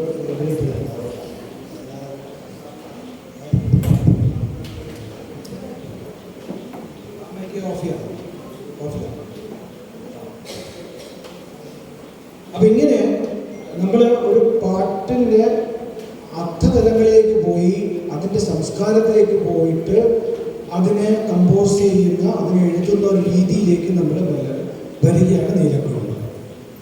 അതാണ് അതിൻ്റെ ചരിത്രപരമായ മറ്റൊരു വസ്തുത. അല്ലാതെ അത് ദക്ഷിണാമൂർത്തി സ്വാമി ചെയ്താലും എങ്ങനെ നീമറക്കമുള്ള കുയിലെ എന്നുള്ള പാട്ട് ക്ലാസിക്കൽ മ്യൂസിക് ആവില്ല. കാരണം ദക്ഷിണാമൂർത്തി സ്വാമി മലയാളത്തിലെ ഈ കായലരികത്ത് എന്ന് പറയുന്ന പാട്ടും മലയാളത്തിലെ നീലക്കുയിൽ വരുന്നതിന് മുമ്പേ തന്നെ മാപ്പിളപ്പാട്ട് ചെയ്താളാണ്. അത് പലർക്കും അറിയില്ല. ചുരുക്കത്തിൽ 2 ദിനം എന്ന് പറഞ്ഞൊരു പാട്ടുണ്ട്. നിങ്ങൾ യൂട്യൂബിൽ പോയി നോക്കിയാൽ ചുരുക്കത്തിൽ 2 ദിനം എന്നൊരു പാട്ടുണ്ട്. ആ പാട്ട് ദക്ഷിണാമൂർത്തി നീലക്കുയിലും പോലെ, അതായത് കായലരികത്ത് വലയവനെ പോകുന്ന പാട്ടിനേക്കാൾ മുമ്പേ ചെയ്ത പാട്ടാണ്. അപ്പോൾ അതല്ല അതിൻ്റെ പ്രധാനം. ആ സന്ദർഭത്തിൽ എങ്ങനെ അതിൻ്റെ കൾച്ചറിനെ, എങ്ങനെ അതിൻ്റെ ഭൂമികയെ നിലനിർത്തിക്കൊണ്ട് എങ്ങനെ ഒരു പുതിയ നവ സംഗീത സൃഷ്ടിയിലേക്ക് പോകാം എന്നതിനെക്കുറിച്ചുള്ള ആലോചനകളാണ് വാസ്തവത്തിൽ നീലക്കുയിൽ എന്ന് പറയുന്ന സിനിമയിൽ സംഭവിച്ചത്. അത് ആ രീതിയിൽ നിങ്ങൾ പഠിക്കണം. എങ്ങനെയാണ് ഈ സാംസ്കാരിക വൈവിധ്യങ്ങൾ എങ്ങനെയാണ് സിനിമാ പാട്ടിലേക്ക് വന്നത് എന്നതിനെ കുറിച്ചുള്ള പഠനങ്ങൾ അത് നിർബന്ധമായിട്ട് വേണം. പിന്നീട് ഞാൻ വിളിച്ചു പോകാം. പിന്നീട് രാഘവമാഷ് തന്നെ രാരിച്ചൻ എന്ന പൗരം വരുന്നു, അതുപോലെ നായർ വിളിച്ച് പുലിവാലി വരുന്നു. ഇതൊക്കെ വന്ന ശേഷം പിന്നീട് ദേവരാജൻ എന്ന് പറയുന്ന ഒരാൾ വരികയാണ്, ബാബുരാജ് എന്ന് പറഞ്ഞിട്ടൊരാൾ വരികയാണ്. ദേവരാജൻ മാഷ് വന്നപ്പോൾ ഉണ്ടായ പ്രത്യേകത എന്താ? ദേവരാജൻ മാഷ് വരുന്നതിൻ്റെ സിനിമയുടെ പേര് തന്നെ കാലം മാറുന്നു. ഒരു കാലത്തെ മാറ്റിക്കളിയാണ് എന്നുവെച്ചാൽ ഒരു നവീകരണം. അവിടുന്ന് പിന്നെ രാഘവമാഷ് തുടങ്ങി വെച്ച ആ ഒരു പ്രത്യേകത. പക്ഷെ ദേവരാജൻ മാഷ് നേരത്തെ ചെയ്തിട്ടുണ്ട്. അന്നേരത്തെ ശ്രീജ ടീച്ചർ ഇവിടെ പറഞ്ഞു, നാടകഗാനങ്ങളിൽ അദ്ദേഹം അത് ചെയ്തിട്ടുണ്ട്. KPSC നാടകഗാനങ്ങളിൽ ഈ ഒരു കോമ്പിനേഷൻ അദ്ദേഹം കൊണ്ടുവന്നിട്ടുണ്ട്. KPSC നാടകഗാനങ്ങളെ പറ്റി നിങ്ങൾ ശ്രദ്ധിക്കുന്നുണ്ടെങ്കിലേ ഞാൻ പറയുള്ളൂ, അല്ലെങ്കിൽ വെറുതെ അവസരം എൻ്റെ തൊണ്ടയിൽ നോക്കിയുണ്ട്. പിന്നെ KPSC നാടകഗാനങ്ങളെ പറ്റി നിങ്ങൾ പഠിക്കണം. KPSC നാടകഗാനങ്ങളിൽ ഈ അവതരണ ഗാനങ്ങൾ എന്ന് പറഞ്ഞിട്ടൊരു വിഭാഗമുണ്ട്. എല്ലാ നാടകങ്ങൾക്കും ഉണ്ട്. പക്ഷേ KPSCയിലെ ആദ്യകാല നാടകഗാനങ്ങൾക്ക് ഒരു പ്രത്യേകത എന്തായിരുന്നു എന്ന് പറഞ്ഞാൽ ആ നാടകഗാനങ്ങൾക്ക് ഓരോ നാടകത്തിനും ഓരോ അവതരണ ഗാനമായിരുന്നു. ആ പ്രത്യേകത പിന്നീടുള്ള ഇപ്പം പോലും ഇല്ല. ഇപ്പോൾ ഒരു സമിതിക്കായിരിക്കും ഒന്നിൽ അല്ലെങ്കിൽ ഒരു ഏതൊക്കെ ഒറ്റ പാട്ട് അല്ലെങ്കിൽ ഒരു ഗണപതി സ്തുതി അല്ലെങ്കിൽ ഇങ്ങനെ എന്തെങ്കിലും വെച്ചിട്ടാണ് നാടകം തുടങ്ങുന്നത്. പക്ഷേ KPSCയിൽ തുടങ്ങിയിരുന്നത് മുടിയനാമത്തുള്ള ഒരു അവതരണകാരനാണ്, നിങ്ങളുടെ കമ്മ്യൂണിസ്റ്റാക്കി മറ്റൊന്നാണ്, അശ്വമേധത്തിന് വേറൊന്നാണ്, എല്ലാത്തിനും ഡിഫറെൻ്റ് ആയിട്ടുള്ള അവതരണ ഗാനങ്ങളാണ് വെച്ചിട്ടുള്ളത്. ഇപ്പം മുടിയനാമത്തിനുള്ള പാട്ടാണത് തുഞ്ചൻ പറമ്പിലെ തത്തേ എന്ന് പറയുന്ന വിരുദ്ധം രാഗമാലികയായിട്ടുള്ള വിരുദ്ധം ദേവരാജമാഷ് ഉപയോഗിക്കുകയാണ്.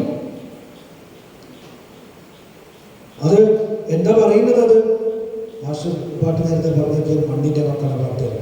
അത് എന്തിനാ പറഞ്ഞത്? മോഹനത്തിലും ശ്രീകേന്ദ്ര മധ്യമത്തിലും വിഭാഗിലും ഒക്കെ കൂടി പറയുകയാണ്. എന്താ പറയുന്നത്?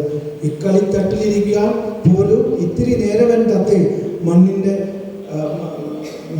ആത്മാവിൽ നിന്നൊരു പൊന്മുത്തെടുത്തു തരാൻ ഞാൻ എന്ന് പറയുന്നു. തെങ്ങിണ നീര് തരാൻ സാധാരണക്കാരൻ അതാണ്. അപ്പോൾ ഇക്കളിത്തട്ടിലിരിക്കുക എന്ന് പറയുമ്പോൾ അതിൽ രാഗങ്ങളെ തന്നെ ഉപയോഗിച്ചു തന്നെ അദ്ദേഹം വിനായകത്തിന് പോലൊരു സബ്ജക്റ്റിൽ അതിൻ്റെ അവതരണ ഗാനം അവതരിപ്പിക്കുകയാണ്. തുഞ്ചൻ പറമ്പിലെ തത്തേ വരൂ പഞ്ചവർണ്ണ കിളിത്തത്തേ കുഞ്ചന്റെ കച്ചമണികൾ കൊത്ത് കൊഞ്ചിക്കുഴഞ്ഞൊരു തത്തേ.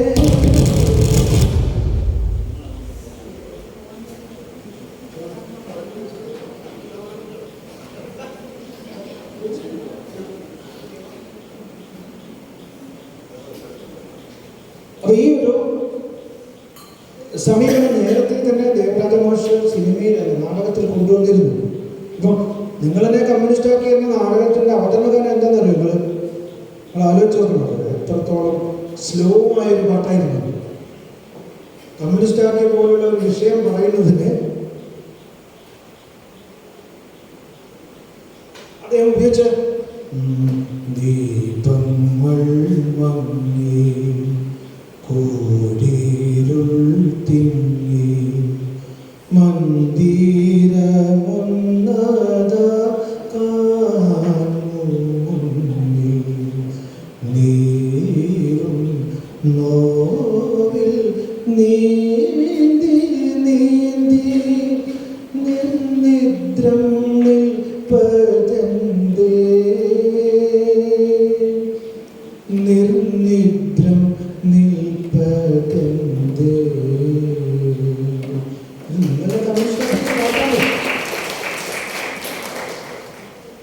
അപ്പൊ ഈ ഒരു 2-3 സംഗീത സംവിധായകന്മാർ കൂടി മലയാള സിനിമയിലേക്ക് കടന്നപ്പോൾ അവിടെയൊക്കെ അങ്ങനെയൊക്കെ പ്രധാനപ്പെട്ടതായിട്ട് ആളുകളുണ്ട്. ഈ ഭാസ്കരൻ നിൽക്കുന്നുണ്ട്. അത് കഴിഞ്ഞിട്ട് പിന്നെ വയലാർ വരുന്നു, ONV വരുന്നു. ONVയും ദേവരാജ മാഷ് ഒരുമിച്ചാണ് വരുന്നത്. കാലം മാറുന്ന സിനിമയിൽ വരുന്നത്. പക്ഷെ ദേവരാജ മാഷ് അന്ന് ഒരു നാടകപ്പാട്ട് പോലെയാണ് സിനിമയിലെ പാട്ട് ചെയ്തിരുന്നത്. ഏതാ ഓർമ്മയുണ്ടോ?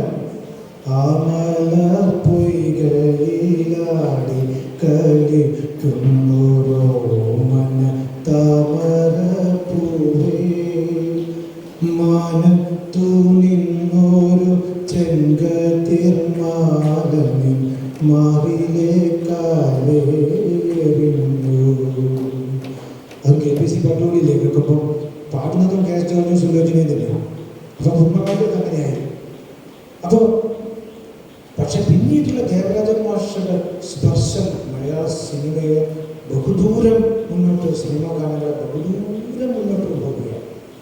അതിൽ നിന്ന് മോചിതരാവാൻ പിന്നീട് വന്ന സംഗീത സംവിധായകന്മാർക്ക് പോലും സാധ്യമല്ലാത്തത് അതിൻ്റെ സ്വാധീനത്തിൻ്റെ വലയത്തിലായി മലയാള സിനിമ.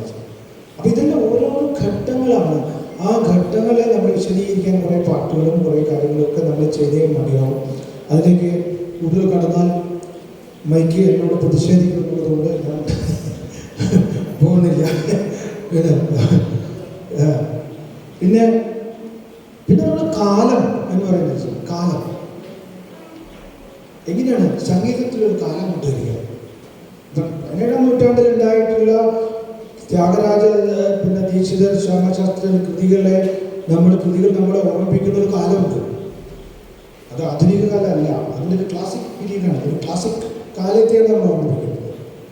അത് കഴിഞ്ഞു വരുമ്പോൾ മനുഷ്യൻ്റെ പാട്ടുകൾ പാടുന്നു, മനുഷ്യന് വേണ്ടിയുള്ള പാട്ടുകൾ പാടും. എന്താ ഹിന്ദുസ്ഥാനി സംഗീതവും കർണാടക സംഗീതം തമ്മിൽ ഒരു വ്യത്യാസം എന്താണ്? ഞാൻ മനസ്സിലാക്കിയാൽ പറയാം. എന്താണ് ഒരു വ്യത്യാസം? ഹിന്ദുസ്ഥാനി സംഗീതം മനുഷ്യന് വേണ്ടിയാണ്, കർണാടക സംഗീതം മനുഷ്യന് വേണ്ടിയല്ല. അത് കച്ചേരി ചെയ്യുന്ന സമ്പ്രദായം തന്നെ പിന്നീട് വന്നതാണ്. എല്ലാം സമർപ്പണമാണ്, ദൈവത്തിൻ്റെ സമർപ്പണമാണ്. മറ്റേത് ഏറ്റവും പ്രധാനപ്പെട്ട ഒരു ഗായകൻ എന്ന് പറയുന്നത് ഹിന്ദുസ്ഥാനിലെ ടാൻസനാണ്. ടാൻസൻ അക്ബർ കൊട്ടാരം ഗായകനാണ്. അപ്പോൾ അക്ബർ സൂചിപ്പിക്കണം എന്നുള്ളതായ വിചാരമുണ്ട്. ഇത് ത്യാഗരാജ സ്വാമിക്ക് അതില്ല. കൂടിയിരിക്കുന്നവരെ സൂചിപ്പിക്കുക എന്നുള്ള ലക്ഷ്യം ത്യാഗരാജ സ്വാമിക്കില്ല, ദീക്ഷിതർക്കില്ല, ശ്യാമശാസ്ത്രിയൊക്കില്ല. പക്ഷേ ടാൻസനുണ്ട്. എന്നാലേ പട്ടും പള്ളിയൊക്കെ കിട്ടുള്ളൂ. രാജാവിനെ സൂചിപ്പിച്ചാൽ മാത്രമേ കിട്ടുള്ളൂ. അപ്പം മനുഷ്യനെ സൂചിപ്പിക്കുക, മനുഷ്യനെ ഇഷ്ടപ്പെടുത്തുക എന്നൊരു സമീപനം അവർ കണ്ണുമുതലുണ്ടെന്ന് അർത്ഥം. അപ്പം നമ്മൾ വാങ്ങി പറയുന്ന ഒരു കാര്യം, ഇതിനെങ്ങനെയാണ് ഈ കർണാടക സംഗീതത്തിൻ്റെയും ഇതിലെ ഈണങ്ങൾ വരുമ്പോൾ പോലും, കർണാടക സംഗീത രാഗങ്ങളിലെ ഈണങ്ങൾ വരുമ്പോൾ പോലും എങ്ങനെയാണ് ഹിന്ദുസ്ഥാനി സംഗീതത്തിൻ്റെ സ്പർശം ഉണ്ടാകുന്നത്? എന്താ അങ്ങനെ ഉണ്ടാകുന്നത് വെച്ചാൽ, ഇപ്പോൾ പറയുന്ന ഉപയോഗിക്കുന്ന വാക്ക് എക്ലോസീവ് ഫിനിഷിങ്. ആ ഫിനിഷിങ് കൊടുക്കുന്നത് അതിൻ്റെ സ്പർശമാണ് നമുക്ക് വേണ്ടി പറയുന്നത്. അവിടെയാണ്, ആ ഫിനിഷിങ്ങിലാണ് അത് എന്താവുന്നത്, മനുഷ്യൻ്റെ പാട്ടായി മാറുന്നത്. ഈ മനുഷ്യനെ പിന്തുടരുന്ന, മനുഷ്യൻ്റെ മനുഷ്യഭാവങ്ങളെ അഡ്രസ് ചെയ്യുന്ന, രാഗഭാവങ്ങളെല്ലാം അഡ്രസ് ചെയ്യുന്നത് മനുഷ്യഭാവങ്ങളെയാണ്. ഈ മനുഷ്യഭാവങ്ങളെ അഡ്രസ് ചെയ്യുന്ന ഒരു പാട്ടുശാഖയാണ് യഥാർത്ഥത്തിൽ നമ്മുടെ ലളിതഗാന ശാഖ എന്ന് പറയുന്നത്. അതാണ് നമ്മൾ മനസ്സിലാക്കുന്നത്. അപ്പം നമ്മൾ എന്ത് ചെയ്യുമ്പോഴും ഞാൻ നേരത്തെ സൂചിപ്പിച്ചത് കാലം എന്ന് പറയുന്നത് എങ്ങനെ കൊണ്ടുവരും, പാട്ടിൽ കാലം എങ്ങനെ കൊണ്ടുവരും. ഇപ്പോൾ നാടകഗാനം, ഇപ്പോൾ പുതിയ മാസ്റ്റർ സിനിമയിൽ ഇപ്പോൾ ചെയ്യാൻ പോകും, അതിലൊരു നാടകഗാനത്തിൻ്റെ സിറ്റുവേഷൻ ഉണ്ടെന്ന് വിചാരിക്കുക. അപ്പോൾ നാടകഗാനം എങ്ങനെയാണ് കൊണ്ടുവരിക, നാടകഗാനം എങ്ങനെയാണ് തോന്നിപ്പിക്കണമെന്നുണ്ടെങ്കിൽ ഇപ്പോൾ വെങ്കലം പറഞ്ഞ സിനിമയിൽ നിങ്ങൾ കേട്ടില്ലേ, അതിനകത്ത് ഒരു പാട്ടില്ലേ, രവീന്ദ്ര മാസ്റ്റർ ഒരു പാട്ടില്ലേ, എന്താണ് ഇല്ല, ഒത്തിരി പുത്തരി ചമ്പാവു പാടത്ത്, പുത്തരി ചമ്പാവു പാടത്ത്. എന്താണ് അതിൽ ഉപയോഗിച്ചുള്ള ഉപകരണങ്ങൾ? ഇതൊക്കെ നിങ്ങളുടെ പഠന വിഷയമാണ്. അതിൻ്റെ ഉള്ളിൽ എന്തിനാണ് ക്ലാർനെറ്റ് എന്ന് പറഞ്ഞ ഉപകരണം ഉപയോഗിച്ചത്? ഇപ്പൊ ക്ലാർനെറ്റ് ഉണ്ടോ? ഏതെങ്കിലും പാട്ടിന് ക്ലാർനെറ്റ് ഉപയോഗിക്കുന്നുണ്ടോ? പഴയ നാടകങ്ങളിലെല്ലാം ഉണ്ട്. ഇപ്പൊ സംഗീത സംവിധായകൻ ചെയ്യുന്നത് ഈ ക്ലാർനെറ്റ് എന്ന് പറഞ്ഞ സാധനത്തിനകത്തേക്ക് വെക്കുന്നതോടുകൂടി എന്തായി, ഒരു കാലത്തേക്ക് കൊണ്ടുപോയി. അത് അപ്പൊ സിനിമ പാട്ടിലാണ് മനസ്സിലായി. ഇപ്പൊ ഞാൻ 2 തവണ നാടകത്തിനും 2 തവണ സിനിമയ്ക്കും ജൂറി മെമ്പറായിരുന്നിട്ടുണ്ട്. 2 തവണ ഞാൻ ജൂറി മെമ്പറായിരുന്ന 2 തവണ MK അർജുന മാസ്റ്ററാണ് ഈ നാടകത്തിന് അവാർഡ് കൊടുത്തിട്ടുള്ളത്. ഒരു തവണ മച്ചാട്ട് വാസന്തി എന്ന് പറയുന്ന ഗായിക ഉണ്ടായിരുന്നില്ല, മണിമാരൻ എന്നുള്ള പാട്ടൊക്കെ പാടി. അവരുടെ ജീവിതമാണ് യഥാർത്ഥ KPSC നാടകത്തിൽ ഉണ്ടായിരുന്നത്. അതിൽ ബാബുരാജ് ഇവരൊക്കെ കഥാപാത്രങ്ങളാണല്ലോ. അപ്പോൾ മച്ചാട്ട് വാസന്തിയെ സാധാരണ ഇവിടുന്ന് നാടകത്തിലൊക്കെ പാടി നടക്കുന്നതും അത് കഴിഞ്ഞിട്ട് സിനിമയിലേക്ക് പോകും. അപ്പോൾ അർജുന മാഷ് ഈ രണ്ടും സൃഷ്ടിക്കുകയാണ്. സിനിമയിലെ പാട്ട് നോക്കുമ്പോൾ, ഞാൻ അവാർഡ് കൊടുക്കുമ്പോൾ ഞാൻ എൻ്റെ റിമാർക്സിൽ എഴുതി വെച്ച കാര്യം ഞാൻ പറയുന്നത്, സിനിമയിലേക്ക് പോയിട്ട് മച്ചാട്ട് വാസന്തി പാടുന്ന പാട്ട് അർജുന മാഷ് പ്രത്യേക രീതിയിലാണ് കമ്പോസ് ചെയ്തിട്ടുള്ളത്. നമ്മൾ ഈ ക്രിയേറ്റീവായിട്ടുള്ള ഒരു മേഖല, നമ്മൾ ക്ലാസിക്കൽ മ്യൂസിക് പഠിക്കണം. അതിൻ്റെ ഇപ്പം നേരത്തെ പ്രസാദ് പറഞ്ഞില്ല, അതിൽ ഡോക്ടർ രാജീവ് താരനാഥ് എന്ന് പറയുന്ന വലിയ സെലവടി വിദഗ്ധനാണ്. അദ്ദേഹത്തിൻ്റെ ജീവിതത്തിൻ്റെ ഒരു പുസ്തകമുണ്ട്, മലയാളത്തിലുള്ള പുസ്തകം. നിങ്ങളൊന്നും ശ്രദ്ധിക്കണം, ആ മലയാളത്തിൻ്റെ ഒരു പുസ്തകമുണ്ട്. അദ്ദേഹം പറയുന്നത്, അദ്ദേഹം സെലവടി വിദഗ്ധനാണ്. അദ്ദേഹം ഹൈദരാബാദിലെ ഇംഗ്ലീഷ് ഇൻസ്റ്റിറ്റ്യൂട്ടിലെ പ്രൊഫസറായിരുന്നു ഇംഗ്ലീഷിൻ്റെ. ഹൈദരാബാദാണ് ഏറ്റവും വലിയ ഇംഗ്ലീഷ് ഇതിൻ്റെ സെൻറ്റർ. അങ്ങ് അദ്ദേഹം ഇതിനോട് രവിശങ്കർ പറയുകയാണ്, പണ്ഡിറ്റ് രവിശങ്കർ പറയുകയാണ് അത് രാജിവെക്കാം. എൻ്റെ ആ പ്രൊഫസർഷിപ്പ് രാജിവെച്ചിട്ട് സരോഡിൻ്റെ പഠനത്തിലേക്ക് മുഴുകുകയാണ്.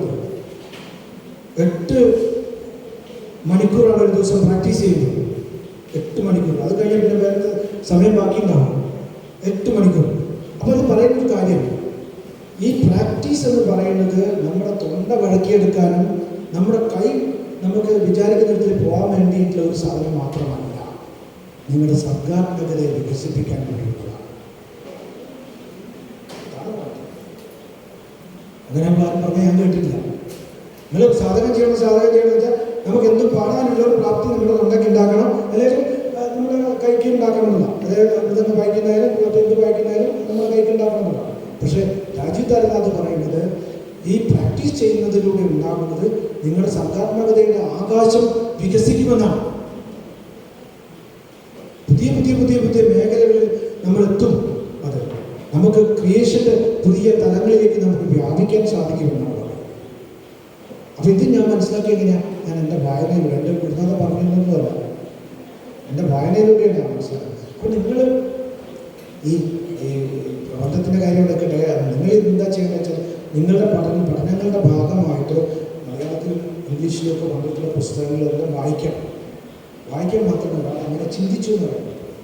എം ഗോവിന്ദൻ എന്ന് പറയുന്ന ഒരു വലിയ ഭിഷണശാലി ഉണ്ടായിരുന്നു. അറിയാം, നിങ്ങൾക്ക് ആർക്കും അറിയാൻ സാധ്യതയില്ല. വലിയൊരു മഹാപണ്ഡിതനായിരുന്ന ഒരാളായിരുന്നു എം ഗോവിന്ദൻ. അദ്ദേഹത്തിൻ്റെ ശിഷ്യനാണ് ഇന്ന് നമ്മൾ കഥാകൃത്തായിട്ടുള്ള ടി പത്മനാഭനൊക്കെ. അത്രയും എം വി ദേവൻ, ചിത്രകാരൻ എം വി, ഇവരെല്ലാം അദ്ദേഹത്തിൻ്റെ ശിഷ്യന്മാരായിട്ടുള്ള ആളുകളാണ്. അത്രയും വലിയ എന്താ പറയുക, ഒരു ഭിഷണശാലിയായിട്ടുള്ള ആളാണ് അദ്ദേഹം പറയുന്നത്. പത്മനാഭൻ. അപ്പോൾ അദ്ദേഹം പറയണം, കല അഭ്യസിച്ചാൽ പോരാ, കലയിലൂടെ ചിന്തിക്കാനും പഠിക്കണം. പ്രധാനപ്പെട്ട കാര്യമല്ലേ? കല പഠിച്ചാൽ പോരാ, കലയിലൂടെ ചിന്തിക്കാൻ പഠിക്കണം. അങ്ങനെ ഈ ആകാശം വികസിക്കും. അല്ലെങ്കിൽ കെട്ടിക്കിടന്ന ഒരു ജലാശയം പോലെയായിപ്പോൾ.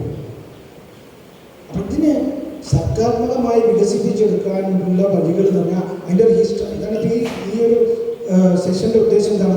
അതിൻ്റെ ഒരു ഹിസ്റ്റോറിക്കൽ തലത്തിലേക്ക് ഇതിനെ പോകുമ്പോൾ എങ്ങനെയൊക്കെയാണ് ഇത് സംഭവിച്ചിട്ടുള്ളത് എന്നതിനെ പറ്റിയുള്ള ധാരണ നമുക്ക് ഉണ്ടാകുന്നതുകൊണ്ടാണ്. അപ്പം 1-2 കാര്യങ്ങൾ ഞാൻ പറഞ്ഞു വന്നത്. ഒന്ന്, കഥാപാത്രങ്ങൾ, അതിൻ്റെ പരിസരം, കഥാപാത്രങ്ങളുടെ സംസ്കാരം, അതിൻ്റെ കഥയിലെ സന്ദർഭം, ഇതൊക്കെയാണ് ഒരു പാട്ടുണ്ടാകാനുള്ള ഒരു കാരണം. മറ്റൊന്ന്, ആരുടെ കഥയാണോ പറയുന്നത് ആ കാലത്തേക്ക് നമ്മൾ പോകും. പഴശ്ശിരാജാവിൻ്റെ കഥ പറയുമ്പോൾ പുതിയ കാലത്ത് നമ്മളല്ല സംഗീതം രചിക്കുന്നത്, പഴയ ആളുകൾ രചിക്കും. ഇപ്പോഴത്തെ ആളുകൾ ഇങ്ങനെ രചിച്ചും വരാം, അത് വേറെ കാര്യം. പഴശ്ശിരാജാവിൻ്റെ കാര്യം പറയുമ്പോൾ, അല്ലെങ്കിൽ കുഞ്ഞാലി വരക്കാരുടെ കാര്യം പറയുമ്പോൾ, അല്ലെങ്കിൽ തച്ചോളി ഉദയനൻ്റെ കാര്യം പറയുമ്പോൾ, അല്ലെങ്കിൽ ഉണ്ണിയാർച്ചയുടെ കാര്യം പറയുമ്പോൾ, അല്ല അങ്ങനെയുള്ള കാര്യങ്ങൾ പറയുമ്പോൾ, കഥകൾ വരുമ്പോൾ അതിനെ ആ കാലത്തേക്ക് എങ്ങനെ കൊണ്ടുപോകാൻ കഴിയും സംഗീതത്തിലൂടെ എന്നാണ് സംഗീതത്തിലെ ക്രിയേറ്റീവായിട്ടുള്ള ആളുകൾ ചിന്തിക്കുന്നത്. ഞാൻ കഴിഞ്ഞ പ്രാവശ്യം നമ്മൾ പറഞ്ഞില്ല, മ്യൂസിക് എന്ന് പറയുന്നതിൻ്റെ ഒരു പ്രത്യേകത, ഗാനങ്ങൾ എന്ന് പറയുന്നതിൻ്റെ ഒരു പ്രത്യേകത, ഗാനരചന അല്ലെങ്കിൽ ഗാനത്തിൻ്റെ വരികൾ എന്ന് പറയുന്നത് അതിൻ്റെ അപ്ലൈഡ് പോയട്രി എന്നാണ്. അപ്ലൈഡ് പോയട്രിയാണ്, അത് പോയട്രിയാണ്. അതുപോലെ ലളിതഗാനത്തിൻ്റെ സംഗീതം എന്ന് പറയുന്നത് അപ്ലൈഡ് മ്യൂസിക്കാണ്. അപ്പം അത് അപ്ലൈ ചെയ്യുന്ന മ്യൂസിക്കാണ്, നേരെ രാഗം എടുത്ത് വെക്കുന്നതല്ല. അതിനുള്ളിൽ ഒരുപാട് പ്രയോഗങ്ങൾ, ഇന്ന സ്ഥലത്ത് ഇന്ന ഗമകം വേണം എന്ന് കർണാടക സംഗീതം നിശ്ചയിച്ചിട്ട് അത് ചിലപ്പോൾ ഒരു മ്യൂസിക്കായിട്ട് നിർമ്മിച്ചിട്ടുണ്ടാകും. അപ്പോൾ നമ്മൾ കർണാടക സംഗീതക്കാരൻ പോയിട്ട് അതിൽ ആ ഗമകം അങ്ങനെയല്ലല്ലോ വേണ്ടതെന്ന് ചോദിച്ചാൽ അത് നടക്കില്ല. ഇപ്പോൾ ഞാനും പ്രസാദ് കൂടി നടത്തിയൊരു പാട്ടെടുക്കുന്ന പരിപാടി. പ്രസാദ് കല്യാണിയൊക്കെ പാടിയിട്ട് ഞാൻ വെറുതെ സിമ്പിൾ ഒരു പാട്ടിലേക്ക് പോകുമ്പോൾ അതിൻ്റെ നേച്ചർ മാറി.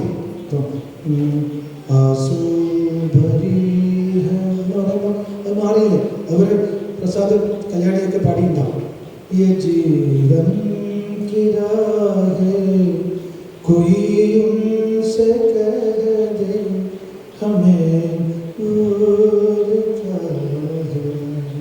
ഈ പ്രയോഗം അതിൽ പറ്റൂല.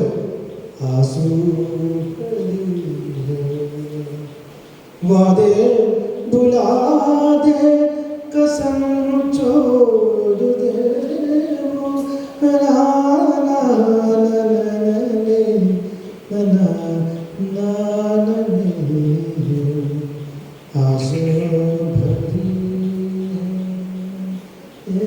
जीवन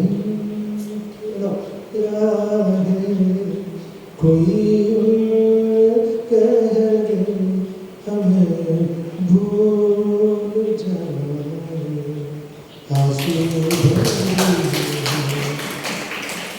ഇതന്നെയാണ്. പക്ഷേ അതേ സമയത്ത് അതിനെ എങ്ങനെ മാറ്റിയെടുക്കാമെന്ന് മനസ്സിലൂടെ ആലോചിക്കും. ആകാശസ്വാമി ഉണ്ടാക്കിയ പോലെ അല്ല അത്, കാരണം ഇത് മനുഷ്യന് വേണ്ടിയിട്ടില്ല. അതാണ് വ്യത്യാസം. ഞാൻ അവസാനിപ്പിക്കുകയാണ്. പിന്നെ ഒരു പ്രത്യേകത, എങ്ങനെ വിവിധ സംസ്കാരങ്ങളെ സമന്വയിപ്പിക്കാമെന്ന് ആലോചിച്ചിട്ടുണ്ടാവും. ഇപ്പം മാപ്പിളപ്പാട്ട് എന്ന് പറയുന്നത് ഉത്തര കേരളത്തിലെ ഒരു പ്രധാനപ്പെട്ട വിഷയമാണ്. മാപ്പിളപ്പാട്ട്, അതുപോലെ ഞങ്ങളുടെ നാട്ടിലാണെങ്കിൽ വടക്കം പാട്ട്, ഇതൊക്കെ ഒരു പ്രധാനപ്പെട്ട വിഷയം.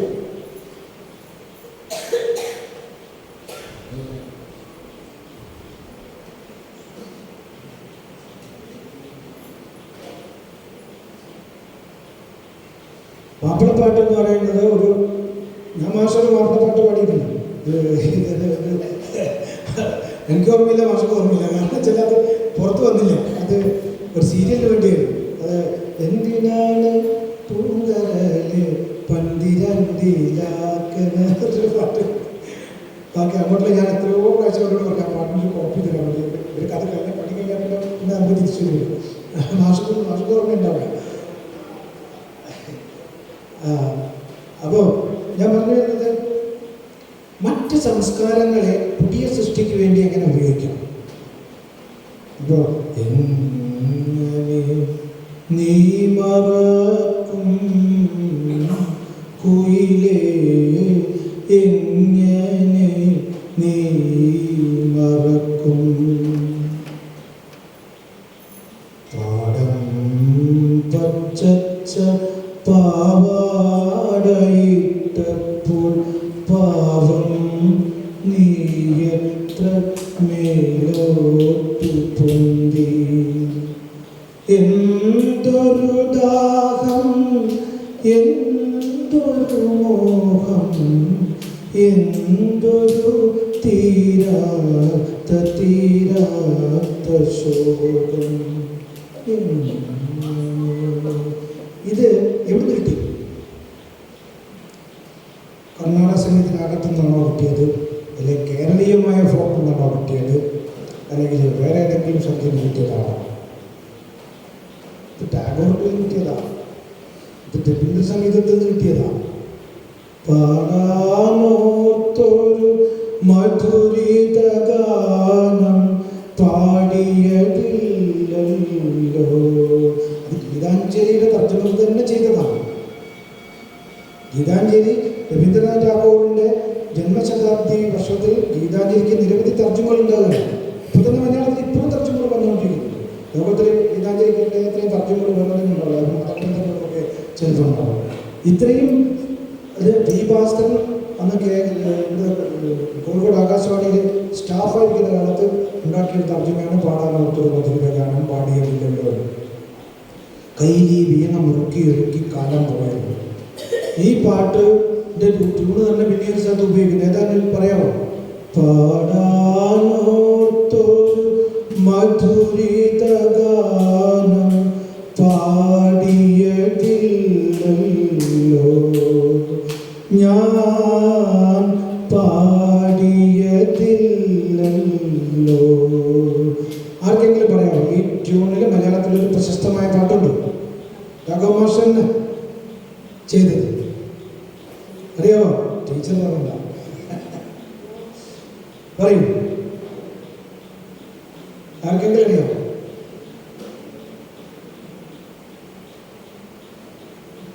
നഗരമേ നന്ദി എന്ന് പറഞ്ഞ സിനിമ എം ടി വാസുദേവൻ. അതിനകത്ത് നഗരം നഗരം മഹാസാഗരം മഹാസാഗരം, ചളിയും കൽക്കളിയും ചുഴിയും കളിയും ചിരിയും ചളിയും ചുഴിയും താഴെ. അപ്പോൾ ഞാൻ പറഞ്ഞു വരുന്നത് ഇത് ഏത് സംസ്കാരത്തിലാണ് വന്നത്? കുറേ വർഷങ്ങൾ സ്വാതന്ത്ര്യം കിട്ടുന്നതിന് മുമ്പേ തന്നെ കെ രാഘവ മാഷ് ഡൽഹി ആകാശവാണി നിലയത്തിലെ ഉദ്യോഗസ്ഥനായിരുന്നു.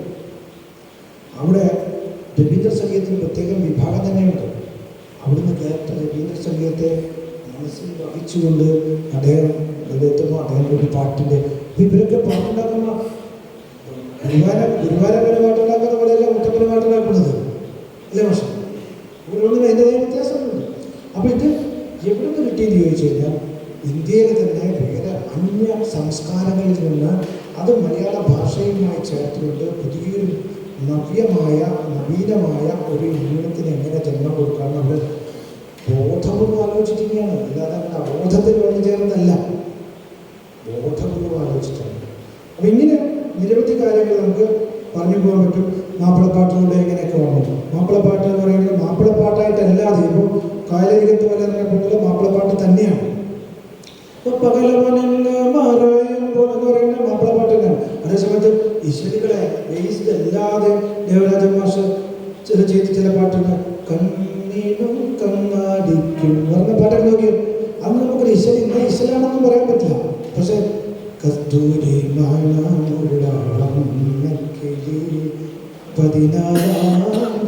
ഉദിച്ചത് എന്ന് പറയാം. പിന്നെ അതിന് പ്രധാനപ്പെട്ട കസ്തൂരി തൈലമിട്ട് മുടി മീനുത്തി. അപ്പം ഇതിൻ്റെ ഒറിജിൻ എന്താണ്, ഇതിൻ്റെ സ്രോതസ് എവിടെയാണ് എന്നുള്ളതിനെ കുറിച്ചുള്ള അന്വേഷണങ്ങൾ നിങ്ങൾ നടത്തണം. ദേവരാജ മാഷ് കച്ചേരി നടത്തുന്ന സംഗീതജ്ഞനായിരുന്നു. ദേവരാജ മാഷ്ക്ക് കേരള സംഗീത അക്കാദമി അദ്ദേഹത്തെ ആദരിച്ചത് ക്ലാസിക്കൽ മ്യൂസിക്കിനുള്ള ഫെലോഷിപ്പ് കൊടുത്തിട്ടാണ്. രാഘവ മാഷ്ക്ക് ലളിത സംഗീതത്തിനാണ് കൊടുത്തത് ഫെലോഷിപ്പ്. ദേവരാജ മാഷ് ക്ലാസിക്കൽ മ്യൂസിക്കിനാണ് കൊടുത്തിട്ടുള്ളത്. അങ്ങനെ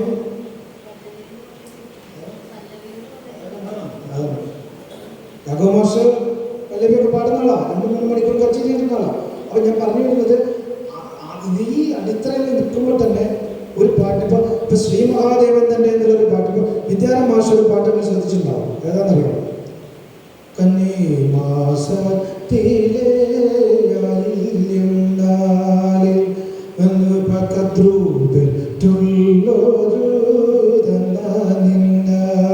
ഇത് വേണമെങ്കിൽ ചെറിയൊരു ഒരു അതിർവരമ്പ് മാറിപ്പോയാൽ അത് വേറെ സ്റ്റൈലായി പോകും.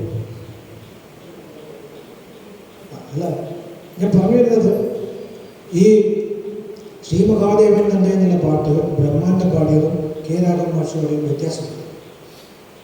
ശ്രീ മഹാദേവൻ തന്നെ എന്ന് പുള്ളും പാടില്ല. അത് ക്ലാസിക്കൽ ഗാനപ്രവീണ കേരള പാടുള്ളൂ. അത് ബ്രഹ്മാണ്ഡം പാടുമ്പോൾ അങ്ങനെയായി. ഇപ്പം മാനത്തെ മഴമുകിൽ എന്ന് പറയുമ്പോൾ മാലകളെ എന്ന് സുശീല പാടുന്നു. പക്ഷേ രാഘവ മാഷ് ജയചന്ദ്രൻ്റെ ഒരു ടോപ്പിൽ നിങ്ങൾ ശ്രദ്ധിച്ചു നോക്കിയാണ്. ജയചന്ദ്രൻ മാഷ് പാടി കൊടുക്കുന്നത് തന്നെ മാനത്തെ ഏതാ ഡോക്ടർ മാനത്തെ മഴമുകിൽ. അപ്പം മാനത്തെ എന്ന് സുശീല പാടിയപ്പോൾ അത് വെച്ചോളൂ എന്ന് പറഞ്ഞ നടത്തണം. അപ്പൊ ഫോക്ക് ആവുന്നത് എങ്ങനെയാണെന്ന് നമുക്കറിയാം. വെറുതെ തന്നന കുറെ വൈത്താരി വെച്ചോണ്ടല്ല. ഈ ഇത് യേശുദാസ് പാടിയിട്ടുണ്ട് ഈ കന്നിമാസത്തിൽ ഇല്ലേ? അത് വലിയ മാതൃകയാണ്. കാരണം ഇത്രയും വലിയ പാട്ടുകൾ, ആയിരക്കണക്കിന് പാട്ട് പാടിയ ആളുകൾ ആ മാഷ് പറഞ്ഞു കൊടുത്ത പാട്ട് മാഷ് പാടുന്ന പോലെ പാടി വെച്ചില്ല, ശബ്ദത്തിൽ വരെ. നിങ്ങൾ വീണപ്പൂ എന്നുള്ള സിനിമയുടെ എടുത്ത് നോക്കിയാണ് എങ്ങനെയാണ് യേശുദാസ് എന്ന് പാടിയത് നമുക്ക് തോന്നില്ല, അങ്ങനെ പാടി വെച്ചു. അപ്പോൾ ഈ വ്യത്യസ്ത സംസ്കാരങ്ങളെ എങ്ങനെ സമന്വയിപ്പിക്കണമെന്നും അതെങ്ങനെ ഇപ്പോൾ ഒരു ഉദാഹരണത്തിന് ഇപ്പോൾ ക്ലാസിക്കൽ അറിയാവുന്ന ആളാണ് പ്രസാദ്. ഈ പഴയ കാലഘട്ടത്തിലെ ഒരു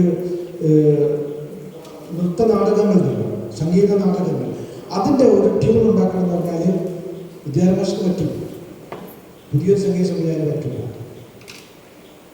പറ്റില്ല. വിദ്യാഭ്യാസത്തിന് പറ്റും. എന്തുകൊണ്ടാണെന്ന് വെച്ചാൽ കൾച്ചർ മാഷ് സംശയിച്ചിട്ടുണ്ട്. വിദ്വാംബി കേളുനായരുടെ പാട്ടുകൾ ആകാശവാണി ചെയ്യാൻ നോക്കിയപ്പോൾ ആദ്യം NN കക്കാടും G Bhargava പിള്ളയും Sreedharan ഉണ്ണിയും K Raghava മാഷും കൂടിയിട്ട് കാഞ്ഞങ്ങാട് പോവുകയാണ്. 1938 മരിച്ചുപോയ ആളാണ് കേളുനായർ. സ്മരിപ്പിൻ ഭാരതീയരെ, നമിപ്പിൻ മാതൃഭൂമിയെ, മുലപ്പാൽ തന്നൊരമ്മയെ, എന്നാൾ മുഖമറക്കാമോ എന്ന് എഴുതിയത് അദ്ദേഹമാണ്. സ്മരിപ്പിൻ ഭാരതീയരെ, നമിപ്പിൻ മാതൃഭൂമിയെ, മുലപ്പാൽ തന്നൊരമ്മയെ, എന്നാളും മുഖമറക്കാമോ. ഇത് അദ്ദേഹത്തിൻ്റെ പാട്ടാണ്. ഈ അദ്ദേഹത്തിൻ്റെ നാടകത്തിൽ രചിച്ചിട്ടുള്ള പാട്ടുകൾ ആകാശവാണിക്ക് കമ്പോസ് ചെയ്യാൻ വേണ്ടിയിട്ട് ചെയ്തപ്പോൾ അവരെന്താ ചെയ്തെന്നറിയാം. ആദ്യം കാഞ്ഞങ്ങാട് പോയി 2 ദിവസം താമസിച്ചിട്ട് ആ കാലത്ത് വിദ്യാംബി കേൾവിയുടെ ഒപ്പം നാടകത്തിലുണ്ടായിരുന്ന ആളുകൾ ആരെങ്കിലും അവശേഷിക്കുന്നുണ്ടോ എന്ന് അന്വേഷിച്ചു. എന്നിട്ട് അവരെ പോയി കണ്ടു, അവരെ കൊണ്ട് പാടിച്ചു. അവരെ മെനക്കെടുന്നില്ല. കമ്പോസിംഗ് എന്ന് പറഞ്ഞാൽ അതാണ്, ആ സംസ്കാരം കൊണ്ടുവരണം. കേൾക്കാൻ ഇമ്പോഴുള്ള ഒരു ട്യൂണായാൽ മാത്രം പോരാ. ഇപ്പം ഞാൻ അവസാനിപ്പിക്കുകയാണ്. ഈ നാടോടി പാട്ടുകളായാലും മാപ്പിളപ്പാട്ടുകൾ അതിൽ പെടുന്നതാണോ പെടാത്തതാണോ എന്നുള്ള കൺഫ്യൂഷൻ ഉണ്ട് ഇപ്പോൾ. അതായത് എന്താ വെച്ചാൽ മാപ്പിളപ്പാട്ടിൻ്റെ രചനയ്ക്ക് ഒരു കാലം നിശ്ചയിച്ചിട്ടുണ്ട്. അതായത് എന്താണ് മുഹീദ്ദീൻ മാല എഴുതിയത് മുതൽ അത് കണ്ടു കിട്ടിയ ഒരു പാട്ടാണ്. ആ പാട്ട് ഇതിൻ്റെ കാലം മുതൽ ഇങ്ങോട്ട് എടുക്കുമ്പോൾ അത് രചിക്കപ്പെട്ട ഒരു പാട്ട് എന്നുള്ളത് കൺസെപ്റ്റ് വരുമ്പോൾ നാടോടി പാട്ട് അതിൽ വരില്ല. എന്തുകൊണ്ടാണെന്ന് വെച്ചാൽ അത് വാമൊഴിയായി വന്നിട്ടുള്ളതായിരിക്കണം എന്നുള്ളത് കൊണ്ട് അത് രചിക്കപ്പെട്ടൊരു പാട്ടായതുകൊണ്ട് അവിടുന്ന് വരുമ്പോൾ അത് അങ്ങനെയുള്ള തർക്കം പണ്ഡിതന്മാരുടെ ഇടയ്ക്ക് നടക്കുന്നുണ്ട്. അപ്പോൾ ഇനി അങ്ങനെ അല്ലെങ്കിൽ തന്നെ അത് വെച്ചുകൊണ്ടായാലും ഇതിലൊക്കെ എങ്ങനെ സ്വാധീനം ചെലുത്തി എന്നുള്ളത് കൂടി നമ്മൾ കണക്കിലെടുക്കണം. ആദ്യകാലത്തെ രചന എങ്ങനെയായിരുന്നു? ബാലൻ എന്നുള്ള സിനിമയാണ് നമ്മുടെ ആദ്യത്തെ ശബ്ദ സിനിമ. അതിലെ പാട്ടുകൾ ആ തേയിലത്തോട്ടത്തിലെ ആകുല സാഗരയും ഒക്കെ പറഞ്ഞൊക്കെയായിരുന്നു. മുതുകുളം രാഘവപിള്ളയൊക്കെയാണ് അത് എഴുതിയത്. അന്ന് ഒരു ഇബ്രാഹിം മന്ത്രികളാണ് അത് സംവിധാനം നിർവഹിച്ചത്. അതിന് സംഗീത സംവിധാനം പറഞ്ഞുകൂടാ, അതൊരു ട്യൂണൊക്കെ പാടിയെന്ന് മാത്രമേ ഉള്ളൂ. അപ്പോൾ ആ കാലഘട്ടം മുതൽ വന്നിട്ടുള്ള ചേഞ്ചസ്, ആ 54 വരെയുള്ള കാലഘട്ടത്തിൽ വന്ന മാറ്റങ്ങൾ, 54 ശേഷം പ്രഗത്ഭമതികളായിട്ട് ദേവരാജ മാഷ പോലെയും രാമരാജനെ പോലെയും ആളുകളൊക്കെ വരുമ്പോൾ വിദ്യാധര മാഷ ആ തലമുറയിലെ അവസാനത്തെ കണ്ണിയാണ്. ബാക്കി അതിനുശേഷം വന്ന ആളുകൾക്ക് വേറെ ഒരുപാട് മിക്സ് കൊണ്ടുവന്നതാണ്. അങ്ങനെ അതിൻ്റെ ഒറിജിനലായിട്ട് നിൽക്കുന്ന ആളാണ് അതുവരെയുള്ള ആളുകൾ. അതുകൊണ്ട് ഞാൻ നേരത്തെ പറഞ്ഞത് ഇപ്പോൾ ബിന്നിൻ്റെ പെരുമാറുന്നൊരു പാട്ട് എന്നെ വലിയ ആകർഷിച്ചതാണ്. മാഷ വേറൊരു പാട്ടുണ്ട് എനിക്ക് വലിയ ഇഷ്ടമുള്ള മന്ദഹാസ പുഷ്പങ്ങളിലേ എന്നൊരു പാട്ട്. എന്താ മാഷ രാധാമാധവ മധുകണങ്ങളായുകയോ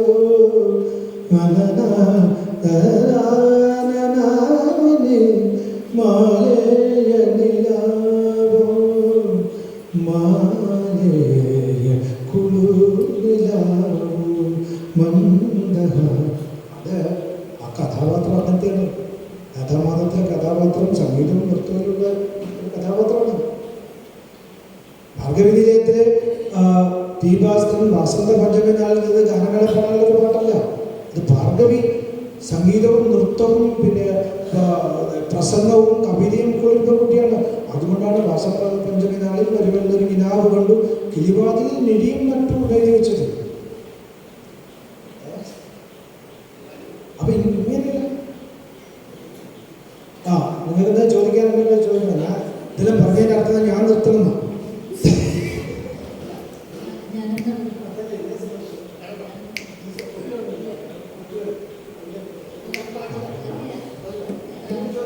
വിദ്യാർത്ഥിമാഷത്താണ് ചോദിക്കാനുള്ളത്.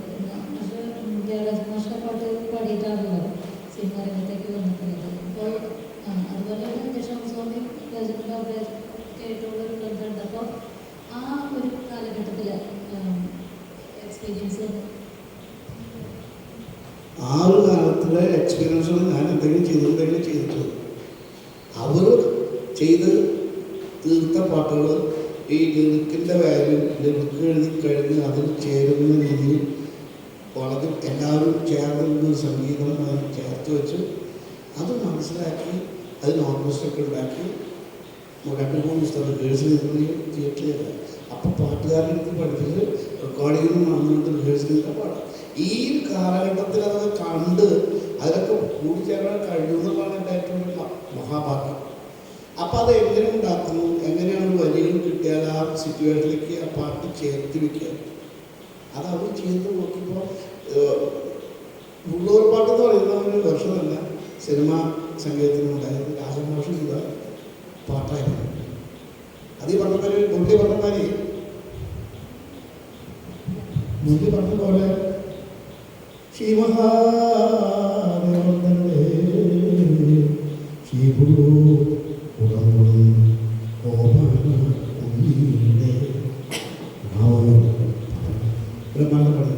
ഇത് കേട്ട് നിർമ്മാണത്തിൽ കേട്ടതാണ് ഞാൻ. അപ്പോൾ അതിന് ശേഷം എനിക്കൊരു സിനിമ വന്നപ്പോൾ അതിലും കൊണ്ടുപോകാൻ അപ്പം നമ്മൾ ചെയ്യുമ്പോൾ നമ്മൾ നമ്മുടെ രീതിയിലേക്ക് മാറി നിൽക്കുന്നില്ല. രാജമാഷോ അല്ലെങ്കിൽ രാജമാഷോ ചെയ്ത പാട്ടുകൾ കോപ്പിയെടുത്ത് ചെയ്യില്ല. നമ്മൾ നമ്മുടെ രീതിയിൽ നിർത്താനും നമ്മൾ കൂട്ട് കണ്ടുപിടിച്ച് നമ്മൾ ആ വഴിക്ക് സഞ്ചരിക്കാനും വേണം ആരും ശ്രമിക്കാം. അത് വ്യക്തിത്വം തനതായ മുദ്രകൾ ചാർത്താനുണ്ട്. അത് ഉണ്ടായാലേ വ്യക്തിത്വം ഉണ്ടാവുള്ളൂ. അപ്പം നമുക്ക് ഉണ്ടായതല്ല, ഉണ്ടായി വന്നു, അങ്ങനെ ഉണ്ടായി. പണ്ടാർത്തോളം ചെയ്ത് 50 കൊല്ലം 10 കൊല്ലേ. അതിന് ശേഷം ഉണ്ടാക്കുന്ന പാട്ടുകളൊക്കെ എൻ്റേതായിട്ടുള്ള വഴിയിൽ മാറി നിൽക്കുക. അപ്പോൾ ഈ പുള്ളൂർ പാട്ട് രണ്ടാമത് ആ രണ്ടാമത് വരുമ്പോൾ ഈ യേശുദാസിനോട് പഠിച്ച പാട്ട് ഗണപതിയോ ശിവനും പണിദേവിയും തുണേറുണമെന്ന്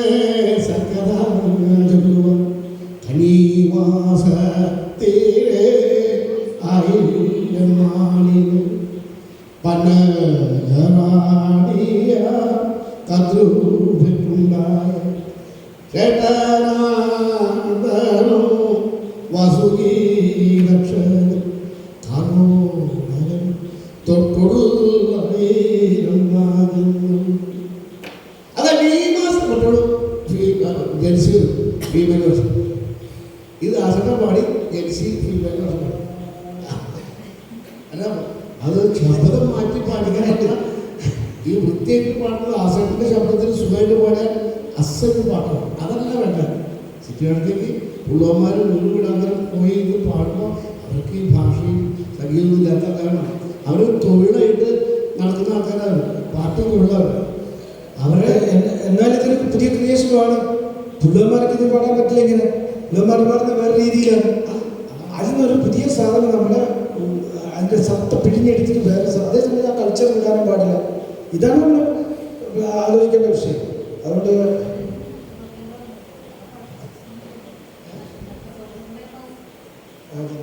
നഷ്ടത്തിലുള്ള പാട്ടുണ്ടെന്ന് പറഞ്ഞാൽ അത് ആശാട്ടിൽ ഞാൻ ചേർന്ന പാടി അതറിയാത്താണ് പാടി. അത് ശ്രീകുമാർ തമ്പിയെ ഞാൻ കണ്ടിട്ടില്ല. ശ്രീകുമാർ തമ്പിയെ ധാരാളം കേട്ടിട്ടുണ്ട്, പരിചയമില്ല. ടെലിഫോണിൽ വിളിച്ച് പറയണം അധ്യാപകൻ ഞാൻ ശ്രീകുമാർ തമ്പി നമസ്കാരം സാർ. ഞാൻ നമ്മൾ ഒരു പാട്ട് ചെയ്യുന്നതോടോ ഡയറക്ടറും പ്രൊഡ്യൂസറും അതിൻ്റെ ആൾക്കാരെ പോകുന്നത് അപ്പോൾ ഒരു വിരഹകാലമായിട്ട് വേണമെന്ന്. അപ്പോൾ യേശുദാസ് നേരിട്ട് പാടണമെന്നൊക്കെ പറഞ്ഞു. അപ്പോൾ അത് നമുക്ക് സ്വന്തം ചെയ്യാം. ഞാൻ 4 വരിയൊക്കെ പറയാം, എഴുതിത്തോളും. എന്ന് പറഞ്ഞാൽ നഷ്ടപ്പെടുന്നങ്ങളെ നിങ്ങൾ വീട്ടിൽ ദുഃഖസിംഹാസനം ദത്തവിശ്വാസങ്ങൾ ചാവലും വീശുന്ന ഭക്തസിംഹാസനം ആ മനോഹരങ്ങൾ കാരണം. അപ്പോൾ അത് വെച്ചൊരു ഈണം കൂടി പ്രവർത്തിക്കുള്ളൂ. ബാക്കിയുള്ള വരികൾ ഞാൻ രാവിലെ ട്രെയിനിൽ നിന്ന് വരുന്ന ആളെ കൊടുത്തുവിടാം. ഞാൻ ആ ട്രെയിനിൽ എന്നെ കയറിയിട്ട് കൊണ്ടുപോകും. എന്നിട്ട് ദാസനോട് സാറിൻ്റെ പാട്ടുണ്ട് എന്ന് പറഞ്ഞു. ഈ പാട്ടിൻ്റെ വരി പിറ്റേ ദിവസം രാവിലെ ട്രെയിനിൽ പാട്ട് ഞാൻ കൊണ്ടുപോകുമ്പോൾ ഈ പാട്ട് പഠിച്ചു. പാട്ട് കഴിഞ്ഞിട്ടിപ്പോൾ എന്താ ചെയ്യുന്നത് പറ്റിയില്ല. ഞാൻ ഈ ഭർത്തയിൽ ഇറങ്ങുക, ബാത്റൂമിൽ പോവുക, ഇടയ്ക്കിടയ്ക്ക് ഇവിടെ വന്നിട്ട് ഇത് യേശുവിനെ ഡയറക്റ്റ് പഠിക്കാൻ പാട്ട് എന്ത് ചെയ്യുന്നത് പോകുന്നില്ല. എനിക്ക് അറിയില്ല. തിരുവനന്തപുരം എത്തുന്നതോ വീട്ടില്ല. ആ സന്ധ്യക്ക് രാവിലെ പോയി അതുവരെ ഈ വരി നോക്കും. കുറച്ച് കഴിഞ്ഞാൽ മറക്കി വയ്ക്കും. അങ്ങനെ ബാത്റൂമിൽ പോവുക വരെ ക്ഷമ അത് എഴുതിച്ചില്ല. അങ്ങനെ ഉണ്ടാക്കിയ പാട്ടാണ്. അത് ഇന്ന് തരണ്ടിൽ നിന്ന് കാരണം എടുത്തു വെച്ചു. നമ്മുടെ ജോർജ് എന്ന് പറഞ്ഞ സുഹൃത്ത് തൃശ്ശൂരാണ്. നമ്മൾ ജോർജൊക്കെ ഉണ്ടാകും വീശി ഇതൊന്നും ഇല്ല. ഞാൻ വിടാനൊക്കെ ഇങ്ങനെ ഹാർമോണിയം കൊണ്ടുപോകാം. തരണ്ടിൽ നിന്ന് ഹാർമോണിയം നമുക്ക് 2-3 പാട്ട് ഷേപ്പാൻ പറ്റും. ദാസേട്ടനോട് പാടികളെ പാടാം ആദ്യം തന്നെ സംസാരങ്ങളോട് പാടും ഇത് പറഞ്ഞു ഞാൻ പെട്ടെന്ന് വേഗം പാടി തരാൻ ആരും കൊടുക്കണം മുമ്പിൽ പെട്ടിക്കൊണ്ട് പോകും എന്നിട്ട് കീർത്തി വന്നിട്ട് സ്കോറൊക്കെ ഉണ്ടാക്കി പറഞ്ഞ് ഏർപ്പെടു എന്തിനു പറയുന്നു ഞാൻ ട്രെയിനറിലേക്ക് ഉള്ളിലൊരു സാധനം പറഞ്ഞു നഷ്ടസ്വർഗങ്ങളെ നിങ്ങളെനിക്ക് ദുഃഖസിംഹാസനം നൽകി തപ്തവിശ്വാസം ചാമരം വീശുന്നു ഭദ്രസിംഹാസനം നൽകി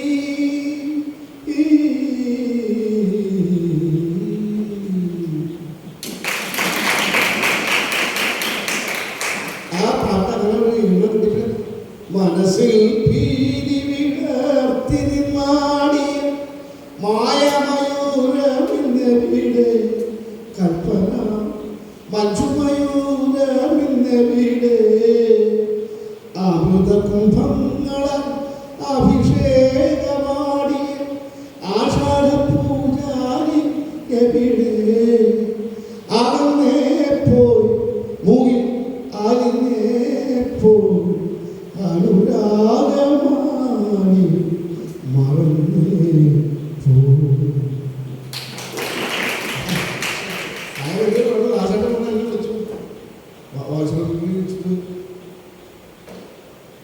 ഇങ്ങനെ പറഞ്ഞു കൊടുക്കുമ്പോൾ പലതരത്തിൽ ആൾ മാറിപ്പോവുക. അപ്പോൾ നമുക്ക് ഒന്നിച്ചത് വേണം. അങ്ങനെ വോയിസിലും ബോത്തിലും ഞങ്ങൾ ഒന്നിച്ചെടുത്ത് ദാസേട്ടൻ ഞാനും കൂടി ഒന്നിച്ച പാടി. അപ്പം ഞാൻ പാടുമ്പോൾ അദ്ദേഹം ഇതായിട്ട് ശബ്ദം കേൾക്കില്ലല്ലോ. അപ്പോൾ വോയിസ് എൻ്റെ അവിടെ മ്യൂട്ട് ചെയ്ത് വെച്ചു, അദ്ദേഹത്തിന് മാത്രം അവിടെ തുറന്നു. അപ്പോൾ അവർക്ക് ദാസേട്ടന് മാത്രം കേൾക്കുള്ളൂ. ഞാൻ പാടുമ്പോൾ ഈ ഓർമ്മ പുതുക്കാൻ വേണ്ടിയിട്ടുള്ള ഇൻസ്പിറേഷൻ ഉണ്ടാകാൻ വേണ്ടിയിട്ടാണ് എന്നോട് കൂടി പാടിച്ചത്. അങ്ങനെ ഒന്നിച്ചിരുന്ന പാടിയതുപോലെ അത് ജീവിതത്തിൽ മറക്കാൻ പറ്റുമോ? അങ്ങനെ ഒരുപാട് അനുഭവങ്ങൾ എനിക്ക് എൻ്റെ അനുഭവങ്ങൾ വേറെ ആർക്കും ആയിട്ടില്ലെന്ന് ഉറപ്പാണ്. അത്ര അനുഭവം ഉള്ള ഒരാളാണ്. അതുകൊണ്ട് തന്നെ എന്തെങ്കിലും ചെയ്യാൻ പറ്റുമോ നമുക്ക് പരിശ്രമിക്കുക. നിങ്ങൾ പറഞ്ഞതല്ലേ, നമ്മളാണ് അതൊക്കെ ചെയ്യേണ്ട ആൾക്കാർ. അത് ഏത് സമയത്തും പ്രയത്നിക്കുക, അവരുടെ സ്വന്തം കാര്യത്തിന് വേണ്ടി ശ്രദ്ധിക്കുക, കേൾക്കുക, പല വെറൈറ്റികൾ. പിന്നെ ലൈഫ് മ്യൂസിക്കിൻ്റെ കാര്യങ്ങളൊക്കെ പറഞ്ഞ സാധനം ഈ ലളിതഗാനം പാടുമ്പോൾ ലൈഫ് മ്യൂസിക് വർഷം പറയും ഒരിക്കലും സ്കെയില് പ്രശ്നമാകുന്നു. എനിക്ക് ഈ ശ്രുതിയിലെ പാടാൻ പറ്റുമോ, എനിക്ക് ഈ ശ്രുതി പറ്റില്ല, ഒരു ശ്രുതി പറഞ്ഞു കൊടുക്കുക, അതൊന്നും നടക്കുന്ന കാര്യമില്ല. സിറ്റുവേഷൻ എന്താണോ ആ സിറ്റുവേഷനിൽ പാട്ട് കമ്പോസ് ചെയ്താണ് എന്ത് ചെയ്താലും പാടാനുള്ള ബോധ്യത ഉണ്ട്. അതെനിക്ക് പറ്റില്ലെന്ന് പാടാനായിട്ട് നടത്തണം. അതെനിക്ക് പറ്റില്ല, അതെനിക്ക് പറ്റാൻ പറ്റില്ലെന്ന് പറയാൻ പാടില്ല. ഒരു പാട്ടുണ്ടാക്കിയ സമയത്ത് ഒരാൾ വലിയൊരു പാട്ട് പറഞ്ഞോട് എനിക്ക് 5 ടാസ്ക് എഴുതുന്നു. അപ്പോൾ ഞാൻ പറഞ്ഞോട് ആൾ പറഞ്ഞു അത് അവർ കച്ചേരി പാടുന്ന സ്കെയിലായിട്ട് സ്ഥിരമായിട്ട് പാട്ട് അച്ഛനും അവരുടെ സ്വാധീനം വെച്ചിട്ട് ക്ലാസിക്കൽ മ്യൂസിക്കിലേക്ക് അവർക്ക് സ്വാധീനത്തിൽ പാടാലോ. പക്ഷേ ലൈഫ് മ്യൂസിക് വരുമ്പോൾ അങ്ങനെ പറ്റില്ല. സിറ്റുവേഷനിൽ പാട്ടുണ്ടാക്കുമ്പോൾ ഏത് സ്കെയിലിൽ ഉണ്ടാക്കുന്നത് എനിക്ക് പറയാൻ അത് ഉണ്ടാക്കുന്ന പാട്ട് അവർ പാടിയില്ല. അഞ്ചല്ല പറഞ്ഞു, ഇത് 5 എനിക്ക് പറ്റും, വേണ്ട വെച്ചു, അത് വേറെ ആൾ വെച്ച് പഠിച്ചു. ജീവിതത്തിൻ്റെ അനുഭവമാണ്. അപ്പോൾ ലൈഫ് മ്യൂസിക് പാടുമ്പോൾ അത് വേറെ വഴിയാണ്. കർണാട്ടിക് എന്ന് പറയുമ്പോൾ അത് അതിൻ്റെ 1% പോലും മാറാനും സംസ്ഥാനം മാറാനും വൃത്തിയായിട്ട് പാടാൻ ശ്രമിക്കുക. ഗമനം വേണ്ടടുത്ത് പേശ്വാസം പാടുന്ന ക്ലാസിക്കൽ മ്യൂസിക് അല്ലെങ്കിൽ പാടുന്ന സ്റ്റൈല് അത് ആ മഹാൻ അങ്ങനെ ആക്കി തീർത്തു. ഏത് ലളിതഗാനത്തിൻ്റെ ശീലിൽ പാടുന്നവർക്കും ക്ലാസിക്കൽ ഇഷ്ടമാകാം. ഇപ്പോൾ ഒരു കീർത്തനം പാടുമ്പോൾ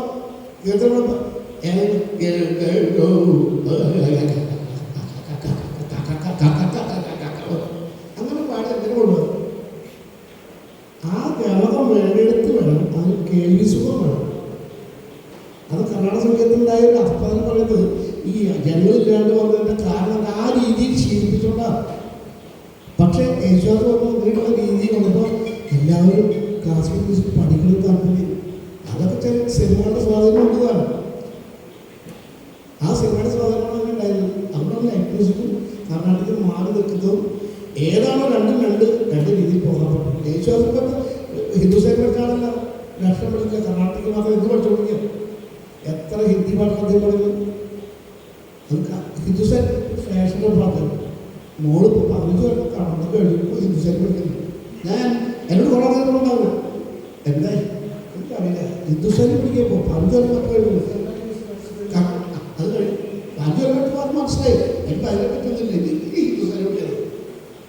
കേൾക്കണ വലിയൊരാളെ ചോദിച്ചു എൻ്റെ മോളെ പാട്ട് കേൾക്കില്ലേ അതിനടുത്ത് നമ്മൾ പാട്ട് കേട്ടില്ല ഗംഭീരം ഇപ്പൊ കേട്ടില്ല ഇപ്പൊ കേട്ടില്ലേ ഭാഷ അതൊക്കെ ഇപ്പൊ എൻ്റെ മോളിലെ ചിത്രേഖ പോയിട്ട് പറഞ്ഞു എന്നോട് ഒരാൾ എന്തായാലും സമാധാനം ഞാൻ എന്താ നോക്കണം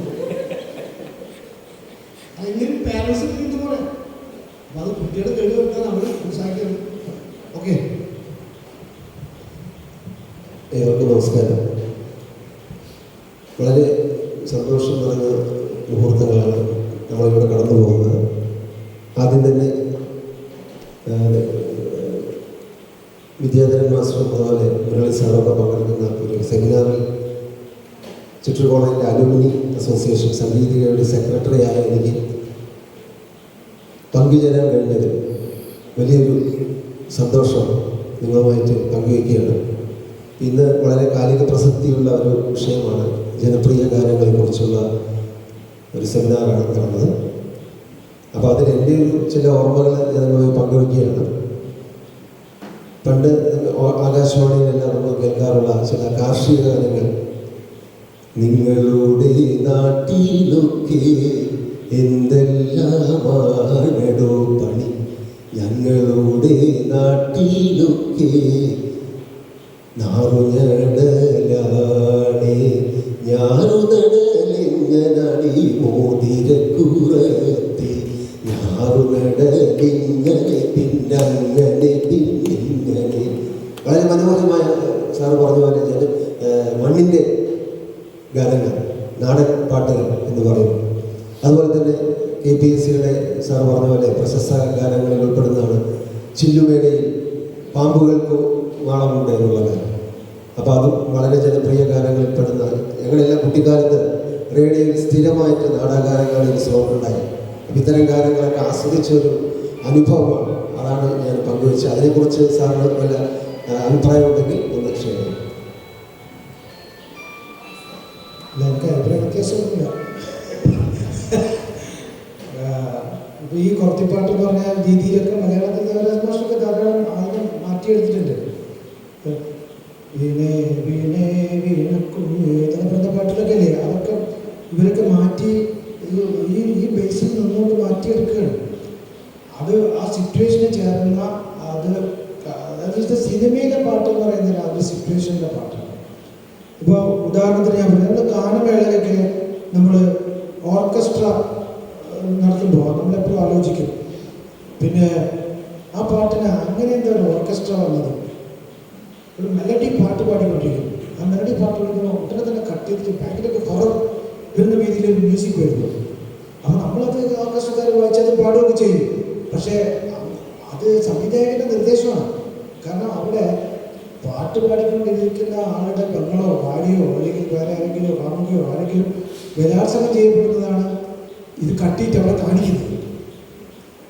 അപ്പോൾ ആ കാണിക്കുന്നതിൻ്റെ മ്യൂസിക്കാണിത്, പാട്ടിൻ്റെ ഉള്ളിൽ ചേർക്കുന്നത്. നമ്മളത് ഭയങ്കര ഓർക്കസ്ട്ര എന്നൊക്കെ പറയും. അപ്പോൾ അങ്ങനെ ഒരു ദൃശ്യവൽക്കരിക്കുന്ന ഒരു സംഗീതമാണ് ഈ സിനിമ പാട്ടെന്ന് പറയുന്നത്. അത് ദൃശ്യം കൂടി കളഞ്ഞിട്ടുള്ള. മറ്റേത് നമ്മുടെ ഉള്ളിൽ മാത്രം ദൃശ്യങ്ങളില്ലാത്തത്. ഇത് ദൃശ്യവൽക്കരിക്കപ്പെടുന്ന സംഗീതമാണ്.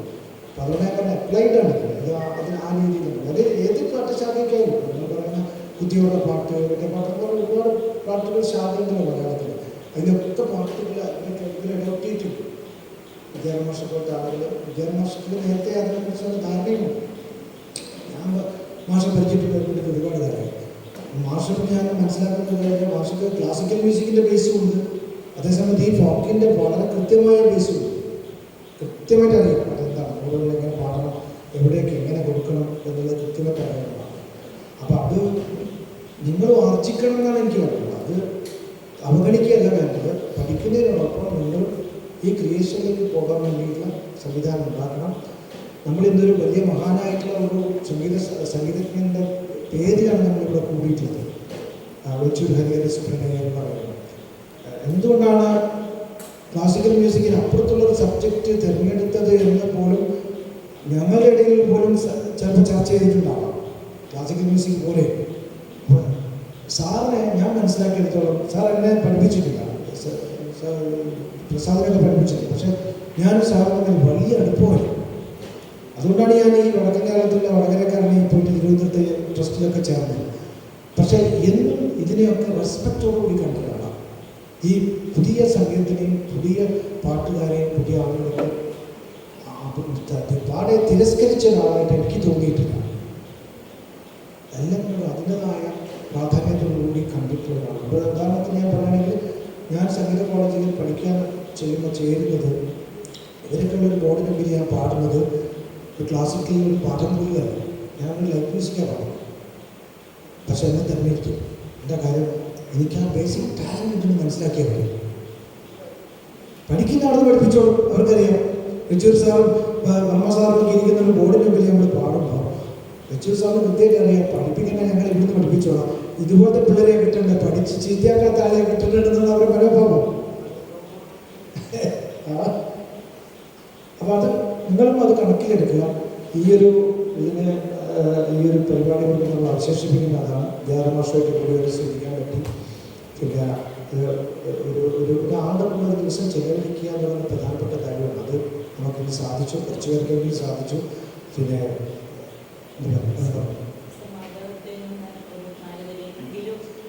അത് ഈ മാതളത്തേനുണ്ടായും ഓത്തുപള്ളിയൊക്കെ ഞാൻ ചെല്ലുന്ന നഗരത്തിൽ പാടാൻ പറ്റും. അത് അവസാനിപ്പിക്കുന്നത് എങ്ങനെയാണ്? കാരണം നമ്മുടെ ആളുകൾ പിരിഞ്ഞു പോയിക്കോളും.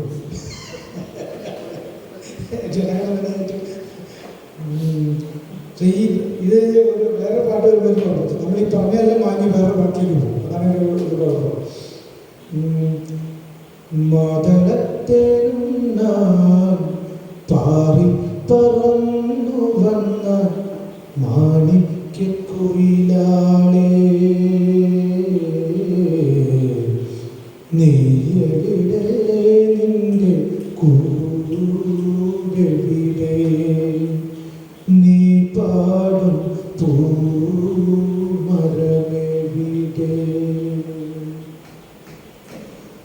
കുന്നിമണി മാലയിട്ട് നിൽക്കുമ്പോൾ നിന്നഴക് പൊന്നിനില്ല പൂവിനില്ല, കുന്നിമണി മാലയിട്ട് നിൽക്കുമ്പോൾ നിന്നഴക് പൊന്നിനില്ല പൂവിനില്ല, പുന്നാരമോതും നിൻ മൊഴി മധുരം, നിൻമുളം കുഴലിലെ തേനില്ല, മാതളത്തേന പാറിപ്പറന്നു വന്ന മാണിക്യക്കുയിലാളേ, നീയെവിടെ നിന്റെ കൂടെവിടെ, നീ പാടും പൂമരമെവിടെ, നീ പാടും പൂമരമെവിടെ,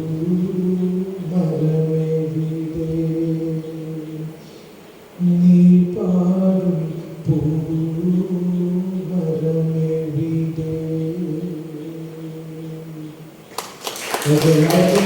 എല്ലാവർക്കും സാറിൻ്റെ ഫൗണ്ടേഷൻ്റെ പേരിലും എല്ലാവർക്കും നമസ്കാരം, എല്ലാവർക്കും നന്ദി രേഖപ്പെടുത്തുന്നു. ഒരുപക്ഷെ ഈ നമുക്ക് അവസാന പാട്ട് പോലെ അവർ പാടുന്ന പൂമരം തന്നെയായിരുന്നു യെച്ചൂർ സാർ എന്ന് പറയുന്നത്. അപ്പോൾ എല്ലാവർക്കും ഒരിക്കൽ കൂടി നമസ്കാരം.